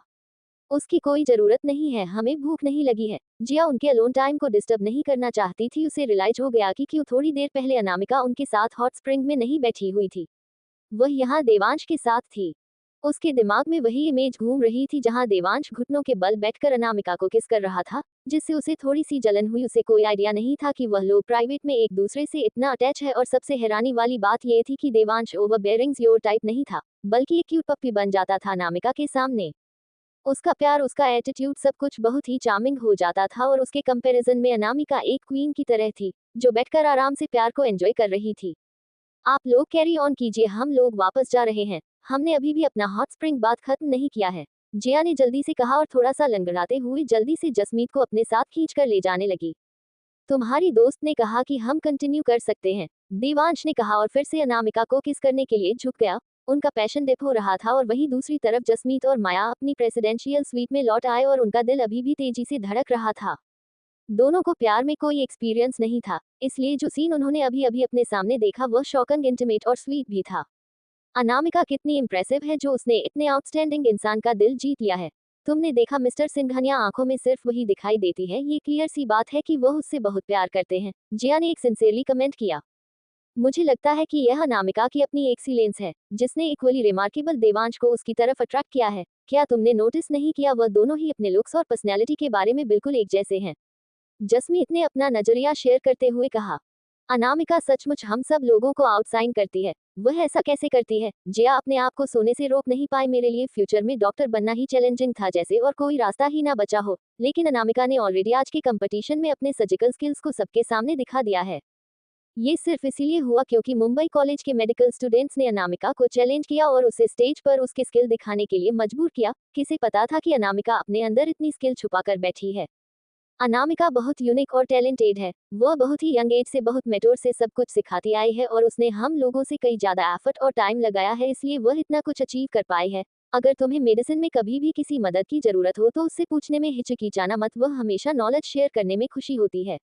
जसमीत यह बात सुनकर जिया अपने आप को कहने से रोक नहीं पाई, मुझे जलन हो रही है कि तुम उसके साथ से हॉस्टल रूम में रहती हो। मेरे रूममेट तो इतने बुरे हैं कि तुम सोच भी नहीं सकती। उनमें से एक तो लगातार टीवी शो देखती रहती है और उसका आईपैड फुल वॉल्यूम पर होता है, और दूसरी वाली कभी भी अपने कपड़े साफ नहीं करती और ना ही नहाती है। वह अपने गंदे कपड़े वहीं छोड़ देती है जो बदबू मारते रहते हैं, और लोगों के पीछे गॉसिप करना उन लोगों का फेवरेट काम है। तो तुम अपने एडवाइजर से हॉस्टल रूम बदलने के लिए क्यों नहीं कहती हो? मुझे तो अपने रूममेट काफी अच्छे लगे। हम लोग काफी अच्छे से एक साथ रहते हैं। भले ही अनामिका और श्रेया हमेशा हॉस्टल रूम में नहीं रहते, लेकिन बस मैं और माया वहां रहते हैं और हम दोनों का एक साथ बहुत अच्छा वक्त बीतता है जब वह बात प्रॉब्लम हैंडल करने की हो तो। ये सुनकर जिया को और भी जलन होने लगी और उसने पूछा, क्या मैं तुम लोगों के साथ डिनर कर सकती हूँ या फिर क्लास के लिए जा सकती हूँ जब अनामिका और श्रेया तुम लोगों के साथ ना हो तो। अब्सोल्युटली, जसमिंदर ने खुश होकर उसे इनवाइट करते हुए कहा, जब अनामिका और श्रेया वापस आ भी जाए तब भी तुम्हारा हमेशा हमारी टीम में वेलकम होगा। ठीक उसी वक्त अनामिका ने दरवाजे पर नॉक करके मुस्कुराकर कहा, चलो कुछ खा लेते हैं। अनामिका, तुम्हारा हो गया। जिया की आंखों में उसे देखकर चमक आ गई, और क्या ये तुम्हारे गले पर हिकी के निशान है? जसमीत भी अपने आप को हंसने से रोक नहीं पाए और उसने कहा, तुम्हारे लिप्स भी सूजे हुए हैं। तुम्हारा बॉयफ्रेंड सचमुच तुम्हें बहुत ही प्यार करता है और यह सारे निशान सबको दिखा करना चाहता है। इम्प्रेसिव, तुम लोग को गॉसिप करने का मूड है। तुम्हें इस तरह देखकर अपना मुंह बंद रखना थोड़ा सा मुश्किल है। जिया ने आपको रोक नहीं पाए और अनामिका हाथ पकड़कर एक कंसर्न पेरेंट्स की तरह कहा, देवांश की फीलिंग्स तुम्हारे लिए ओब्वियसली इंटेंस है। मुझे लगता है कि तुम लोगों को शादी कर लेनी चाहिए। वह आफ्टर ऑल देवांश सिंघानिया है। कोई पक्का उसे तुमसे छीन लेगा। तो तुम ये कहना चाहती हो कि मैं उसके लायक नहीं हूँ? क्या मुझे मेहनत करनी होगी उसे अपने साथ रखने के लिए? अनामिका ने एक आईब्रो उठाते हुए मजाक करते हुए पूछा। ऑफ कोर्स बिल्कुल नहीं। मैं बस इसी तरह कह रही हूँ, अगर कोई चुड़ैल तुम्हारे बॉयफ्रेंड को सेड्यूस करने की कोशिश करे किसी और कोई गिरा हुआ तारीख का इस्तेमाल करके, तो तुम एक या दो को रोक सकती हो मगर सैकड़ों को नहीं, और इसलिए बेहतर होगा कि यह वक्त रहते एक्शन ले लिया जाए। ये बात वह डिसाइड कर सकता है। अनामिका ने मुस्कुराकर कहा, कितना भी है गार्ड क्यों ना कर लो, जिसे जाना होता है वह चला ही जाएगा। नहीं, नहीं, मुझे अभी भी लगता है। तुम अपनी चिंता क्यों नहीं करती? जसमीत ने उसे रोका और अनामिका का दूसरा हाथ पकड़ते हुए आगे घोषित करते हुए कहा, कम ऑन, हमें बताओ, पहला मूव किसने लिया था? जब वह लोग रूम से बाहर निकले तो उन्हें देवांश बाहर खड़ा दिखाई दिया। शायद थोड़ी देर से वहीं पर खड़ा था। ये देखते ही जया और जसमीत के चेहरे तुरंत जम गए। देवांश यहाँ क्या कर रहा है? उन दोनों ने मुड़कर अनामिका की तरफ देखा है, जिसके चेहरे पर एक छोटी सी शरारती मुस्कुराहट थी। क्या देवांश तब से वही इंतजार कर रहा है जब से अनामिका रूम के अंदर आई है? अब जिया को कुछ बोलते ही नहीं बन रहा था। उसने अभी अभी अनामिका को एडवाइस दी कि वह देवांश से जल्दी से एंगेजमेंट कर ले ताकि कोई और चुड़ैल उसे छीन कर ना ले जाए। क्या देवांश ने सब कुछ सुन लिया? और वही जसमीत को भी एम्बारासमेंट हो रही थी। उसने अभी अभी अनामिका से पूछा कि जब वह लोग किस कर रहे थे तो किसने पहली मूव लिया था। कितना अजीब सा क्वेश्चन है। प्राइवेट में गोसिप करना ठीक बात है, लेकिन अब उसे इंसान ने खुद उनके मुंह से वह बातें सुन ली थी। मैं बस इसी तरह कुछ भी बोल रही थी। जसमीत को समझ में नहीं आ रहा था कि वह क्या बोले। मैं भी। मेरी बातों को सीरियसली मत लीजिएगा। जिया को लगा कि देवांश को लगेगा कि वो दोनों ज्यादा गॉसिप करते हैं और अनामिका को उसके खिलाफ भड़का रहे हैं और अनामिका को उनसे दूर रखने की कोशिश करेगा। कोई चिंता करने की बात नहीं है। तुम दोनों फ्रेंड हो और क्लासमेट के बीच में ऐसे जोक तो होते रहते हैं, और अगर मैं ऑनेस्टली कहूँ तो जसमित, मुझे लगता है तुम्हारा सजेशन काफी थॉटफुल है। शायद अनु को इस बारे में सोचना चाहिए। देवांश ने अनामिका की तरफ बड़ी सी मुस्कुराहट के साथ देखा। जिया हैरान हो गई। क्या ऐसा हो सकता है कि देवांश को उसका सजेशन पसंद आया? क्या इसका मतलब है कि वह एक्चुअली अनामिका से शादी करने की उम्मीद कर रहा है? तो क्या इसका मतलब है वह अनामिका को सचमुच बहुत प्यार करता है? ओ माय गॉड, ये फीलिंग कितनी स्वीट होती होगी। आगे कहानी में क्या होगा जानने के लिए पढ़ते रहिए और कमेंट और लाइक जरूर कीजिए। अब तक आपने पढ़ा कि देवांश और अनामिका की स्वीट मोमेंट को देखकर जसमीत और माया आपस में ही गोशिप कर रही होती है, तभी देवांश उनकी बातें सुन लेता है। अब आगे। जिया को भरोसा नहीं हो रहा था कि देवांश अनामिका से सच में जितना प्यार करता है कि उससे शादी करना चाहता है। और मेरे और अनामिका के बीच में मैं ही हमेशा मुंह उठता हूँ। देवांश ने जसमीत की तरफ मुड़कर कहा और उसके गॉसिप लविंग दिल को थोड़ी सी सेटिस्फेक्शन दी। और वही जसमीत हैरान हो गई। उसने उम्मीद नहीं की थी कि देवांश ऐसे भी क्वेश्चन का जवाब देगा। वह हैरान और अंदर ही अंदर खुश दोनों थे। Oh my God. चलो चलते हैं, अनामिका ने आगे आते हुए कहा। हम तीनों को चोट लगी है तो हमें धीरे धीरे चलना है। क्या तुम चाहती हो कि मैं तुम्हें गोद में उठा लूं? हमसे दूरी बनाकर रखो। अनामिका समझ गई थी कि देवांश ये सब जानबूझकर कर रहा है और जानबूझकर उनकी क्लासमेट को दिखा रहा है कि वह लोग कितने क्लोज है। वेल, तो फिर मैं पहले नीचे जाता हूँ। देवांश ने उसकी तरफ मुस्कुरा कर देखा, उसके बाल बिगाड़े और फिर अनामिका के पीछे खड़ी दो लड़कियों को देखते हुए कहा, मैं अनु को तुम्हारी केयर में छोड़ रहा हूँ। नो प्रॉब्लम, जसमीत ने सबकॉन्शियसली जवाब दिया। देवांश के जाने के बाद जिया अपने आप को कहने से रोक नहीं पाए। ओ माय गॉड, मैं अभी भी हैरान हूँ। देवांश तुमसे कितना प्यार करता है। वह तुम्हारी बात सुनता है और जो भी तुम कहती हो वही करते हैं, और वह जिस तरीके से अभी वह हमारे सारे क्वेश्चंस का जवाब दे रहे थे तो कितने अच्छे लग रहे थे। जसमीत भी अपनी एक्साइटमेंट कंट्रोल नहीं कर रही थी। वह लोग नीचे रेस्टोरेंट तक पहुंचे तब तक पूरे रास्ते गोसिप कर रहे थे, जो कम्प्लीटली उनके लिए रिजर्व किया हुआ था, और टेबल पर बहुत सारे डिलीशियस डिशेज रखी हुई थी। जिस्मित और जिया फिर एक बार हैरान हो गए। क्या ये कुछ ज्यादा ही नहीं हो गया है अनु? हम ये सब कुछ पूरा नहीं खा पाएंगे। जिया को लगा कि खाना वेस्ट हो जाएगा, एटलीस्ट वहां पर 20 से ज्यादा डिशेज थी। जब तक देवांश यहाँ है तब तक अगर वह ज्यादा ऑर्डर नहीं भी करेगा तो रिसोर्ट का मैनेजर जानबूझकर यह सब तैयार कर रहा है अपने बॉस के लिए। अनामिका ने एक्सप्लेन किया, देवांश का स्टेटस ही इतना बड़ा था और यह रिजॉर्ट उसका ही था, तो किसमें इतनी हिम्मत है कि वह अपने बॉस के मेहमानों को सिर्फ कुछ डिशेज सर्व करें। मगर देवांश कहाँ है? क्या वह नहीं खाना खाएंगे? जैसे ही जसमीत सोच रही थी, मैनेजर ने आगे आते हुए एक्सप्लेन किया, सर कहीं और खाना खा रहे हैं। उन्हें लगा कि उनकी प्रेजेंस की वजह से आप लोगों को अनकंफर्टेबल फील होगा। ओ माय गॉड, वह कितने सोचते हैं। देवांश के आसपास ना होने पर जसमीत और जया पूरे दिल से खाना खा रही थी। यह कितना टेस्टी है और यह भी कितना टेस्टी है, इसकी खुशबू कितनी अच्छी है। जया को जो भी चीज टेस्टी लग रही थी वह उसे अनामिका के साथ शेयर कर रही थी। तभी जसमीत के दिमाग में कुछ आया और उसने अनामिका से कहा, कितनी बुरी बात है कि माया यहाँ पर नहीं है, वह कितनी बड़ी फूडी है। नो प्रॉब्लम, हम उसके लिए कुछ खाना पैक करके ले चलेंगे। अनामिका तुम बेस्ट हो, लेकिन क्या इससे हमें एम्बारासमेंट नहीं होगी या मैनेजर को नहीं लगेगा कि हम लोग 7 जन के भूखे हैं, ऐसे कर रहे हैं जैसे हमें अच्छा खाना कभी आज से पहले मिला ही नहीं। न सिर्फ वह लोग यहाँ राजाओं की तरह 20 डिशेस के साथ खाना खा रहे थे, बल्कि कुछ घर पैक करके भी ले जाने की बात कर रहे थे। अच्छा खाना दोस्तों के साथ शेयर करने में कोई शर्म की बात नहीं है। अनामिका को इसमें कोई प्रॉब्लम नजर नहीं आ रही थी। उसने सपोर्ट करते हुए कहा, अगर तुम लोगों को और भी कोई चीज अच्छी लगती है तो मैं तुम लोगों के लिए पैक करवा सकती हूँ। अनामिका तुम बहुत ही काइंड हो। आखिर में वह लोग पूरे पेट भर कर खाया और मैनेजर ने उनके साथ ले जाने के लिए कुछ एक्स्ट्रा डिशेज भी तैयार करवा दी थी। हेलीकॉप्टर वापस उनके कॉलेज तक नहीं जा सकता था, इससे बहुत ही ज्यादा भीड़ इकट्ठा हो जाती, इसलिए देवांश ने कार अरेंज की जो उनका रिसोर्ट के एंट्रेंस पर इंतजार कर रही थी। देवांश जानता था कि अनामिका अपने क्लासमेट को कॉलेज लेकर आ रही है। देवांश ने जेटली उसका चेहरा पकड़ते हुए कहा, मुझे बता देना जब तुम्हारा कॉलेज का काम हो जाए, मैं तुम्हें पिक करने आ जाऊंगा, ओके? दुम गैंग जल्दी ही कोई मूव उठाने वाला होगा, इसलिए सावधान रहना। देवांश ने उसकी आंखों में देखकर उसे वार्निंग देते हुए कहा, अगर खतरा हुआ तो तुरंत मुझे कांटेक्ट करना, जैसे कि तुमने आज किया। मैं समझ गई। तुम ज्यादा से ज्यादा अपना ख्याल रखना और चोट ना लगने की कोशिश करना। देवांश ने अभी भी उसका चेहरा पकड़ा हुआ था, अपने घाव का ख्याल रखना और उन्हें भीगा मत देना, मैं बाद में बैंडेज बदल दूंगा। अनामिका उसकी बातें सुनकर अपने आप को हंसने से रोक नहीं पाए। ओके? उसके हंसी को देखकर देवांश ने हंसते हुए कहा, क्या मैं ज्यादा ही कुछ बोल रहा हूँ? नहीं। देवांश नीचे झुका और उसके लिप्स पर किस किया और वह उसे छोड़ना नहीं चाहता था। ऑल राइट, तुम्हें जाना चाहिए। अनामिका फाइनली गाड़ी में बैठी। देवांश ने पर्सनली उसके लिए दरवाजा खोला और बंद किया और उसे हमेशा उसे कॉल और मैसेज करने का याद दिलाता रहा। All right. अनामिका जानती थी कि देवांश को और आदमियों से डील करना है जो उन्होंने आज पकड़े हैं, इसलिए उसने उसे काम पर वापस जाने का इशारा किया। तो सर, क्या मैं आप जाऊं? ड्राइवर गाड़ी स्टार्ट करने के लिए बिल्कुल तैयार था, मगर उसे पता नहीं था कि देवांश ने अपने इंस्ट्रक्शंस खत्म कर लिया या नहीं। मेक श्योर कि इन्हें सेफली कॉलेज तक छोड़कर आना, देवांश ने एडवाइस दी, और धीरे धीरे ड्राइव करना रास्ते में। ओके सर, अनामिका ने हाथ वेव करते हुए बाय कहा, तब तक जब तक देवांश दिखाई देना बंद नहीं हो गया, और ये देखकर जसमीत और जिया ने उसे चिढ़ाना शुरू कर दिया। अनु, देवांश को तुम्हारा सच में बहुत ही फिक्र है। उसने तुम्हें इतने सारे इंस्ट्रक्शन दिए इतनी छोटी सी जर्नी के लिए। मुझे तो ऐसा फील हो रहा है कि हमारे ड्राइवर अंकल को भी प्रेशरफुल हो रहा है। मैं देख सकती हूँ कि उसे सच में तुम्हारी बहुत ही फिक्र है। हम जैसे ही वापस जाए तो मुझे पक्का कॉल कर लेना। 1 घंटे बाद जैसे ही अनामिका कॉलेज पहुंची, उसे विक्रांत दादाजी का कॉल आया। हे अनामिका, कहाँ हो तुम? हमने वेदिका के एंटीडोट में कुछ प्रोग्रेस की है और एक बहुत ही बड़ा मेजर ब्रेक थ्रू है। फोन की दूसरी तरफ से उनकी आवाज सुनाई दे रही थी। हे बच्चे, तुमने सोचा तो मुझे आसानी से हैरान कर सकती हो ना? अनामिका की बात सुनकर अपने आप को हंसने से रोक नहीं पाए और उसने कहा, मैं वहां थोड़ी देर में पहुंचती हूँ। उसने कॉल कट किया था।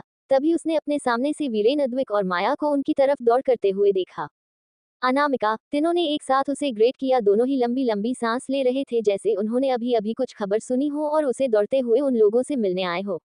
अनामिका ने भी हाँ में सर हिला दिया। तभी अद्विक की नजर जसमीत के चेहरे पर गई और उसने पूछा, तुम्हारे चेहरे को क्या हुआ है? किसने मारा तुम्हें? मैं बस खुद गिर गई थी और चोट लग गई है। झूठ मत बोलो, तुम्हारे चेहरे को देखकर लग रहा है जैसे किसी ने पंच मारा है। कौन था वह बदतमीज जिसने तुम्हारे पर हाथ उठाया? अद्विक ने जसमीत की चोटों को छुए और दर्द के मारे उसके मुंह से निकल गई तो वह तुरंत पीछे हट गया। किस बदतमीज इंसान ने किया है ये? अद्विक बहुत ही गुस्से में लग रहा था। उसे जसमीत से संपत्ति भी हो रही थी और वह किसी भी वक्त ऐसा उसके साथ करने वाले इंसान को मार डाला जाता था।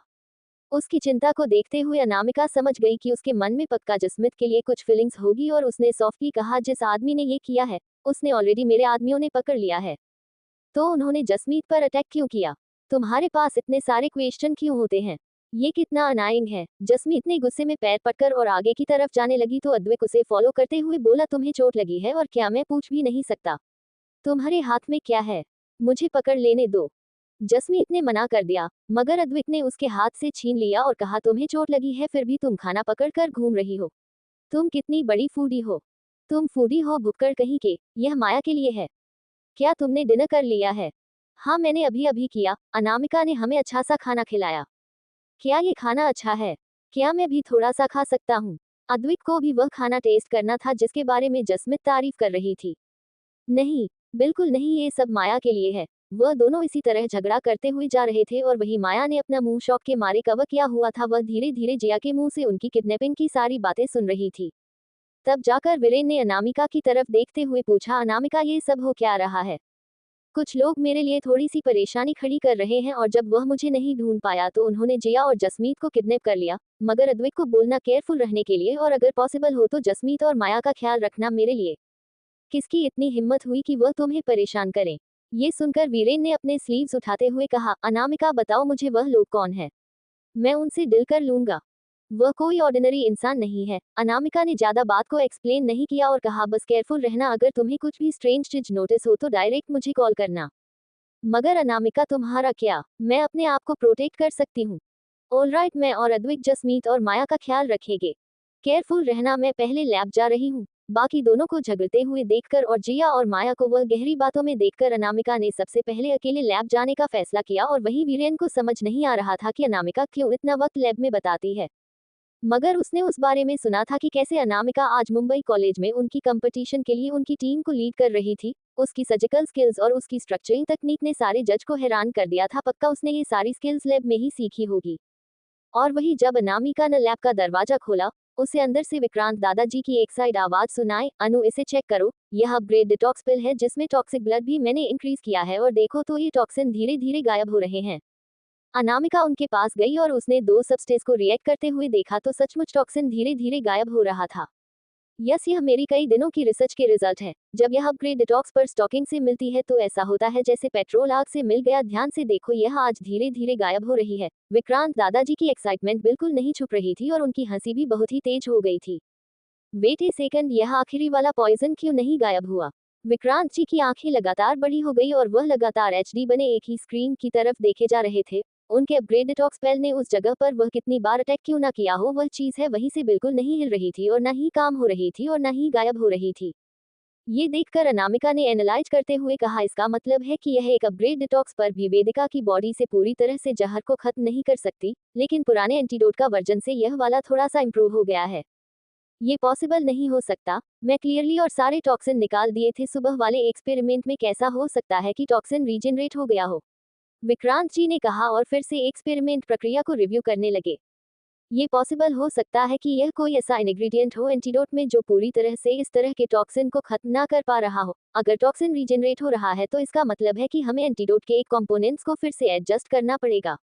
अनामिका ने ऑलरेडी अपना लैब कोट पहन लिया था और वह एक्सपेरिमेंट करने के लिए तैयार थी। ठीक उसी वक्त उसका फोन वाइब्रेट हुआ। उसने देखा तो उसका एक पुराने स्टूडेंट का कॉल था। प्रोफेसर AR, मेरे पास से एक पोस्ट पेशेंट है यहाँ पर, मुझे उम्मीद है कि आपको आकर एक बार उन्हें देख लेंगी।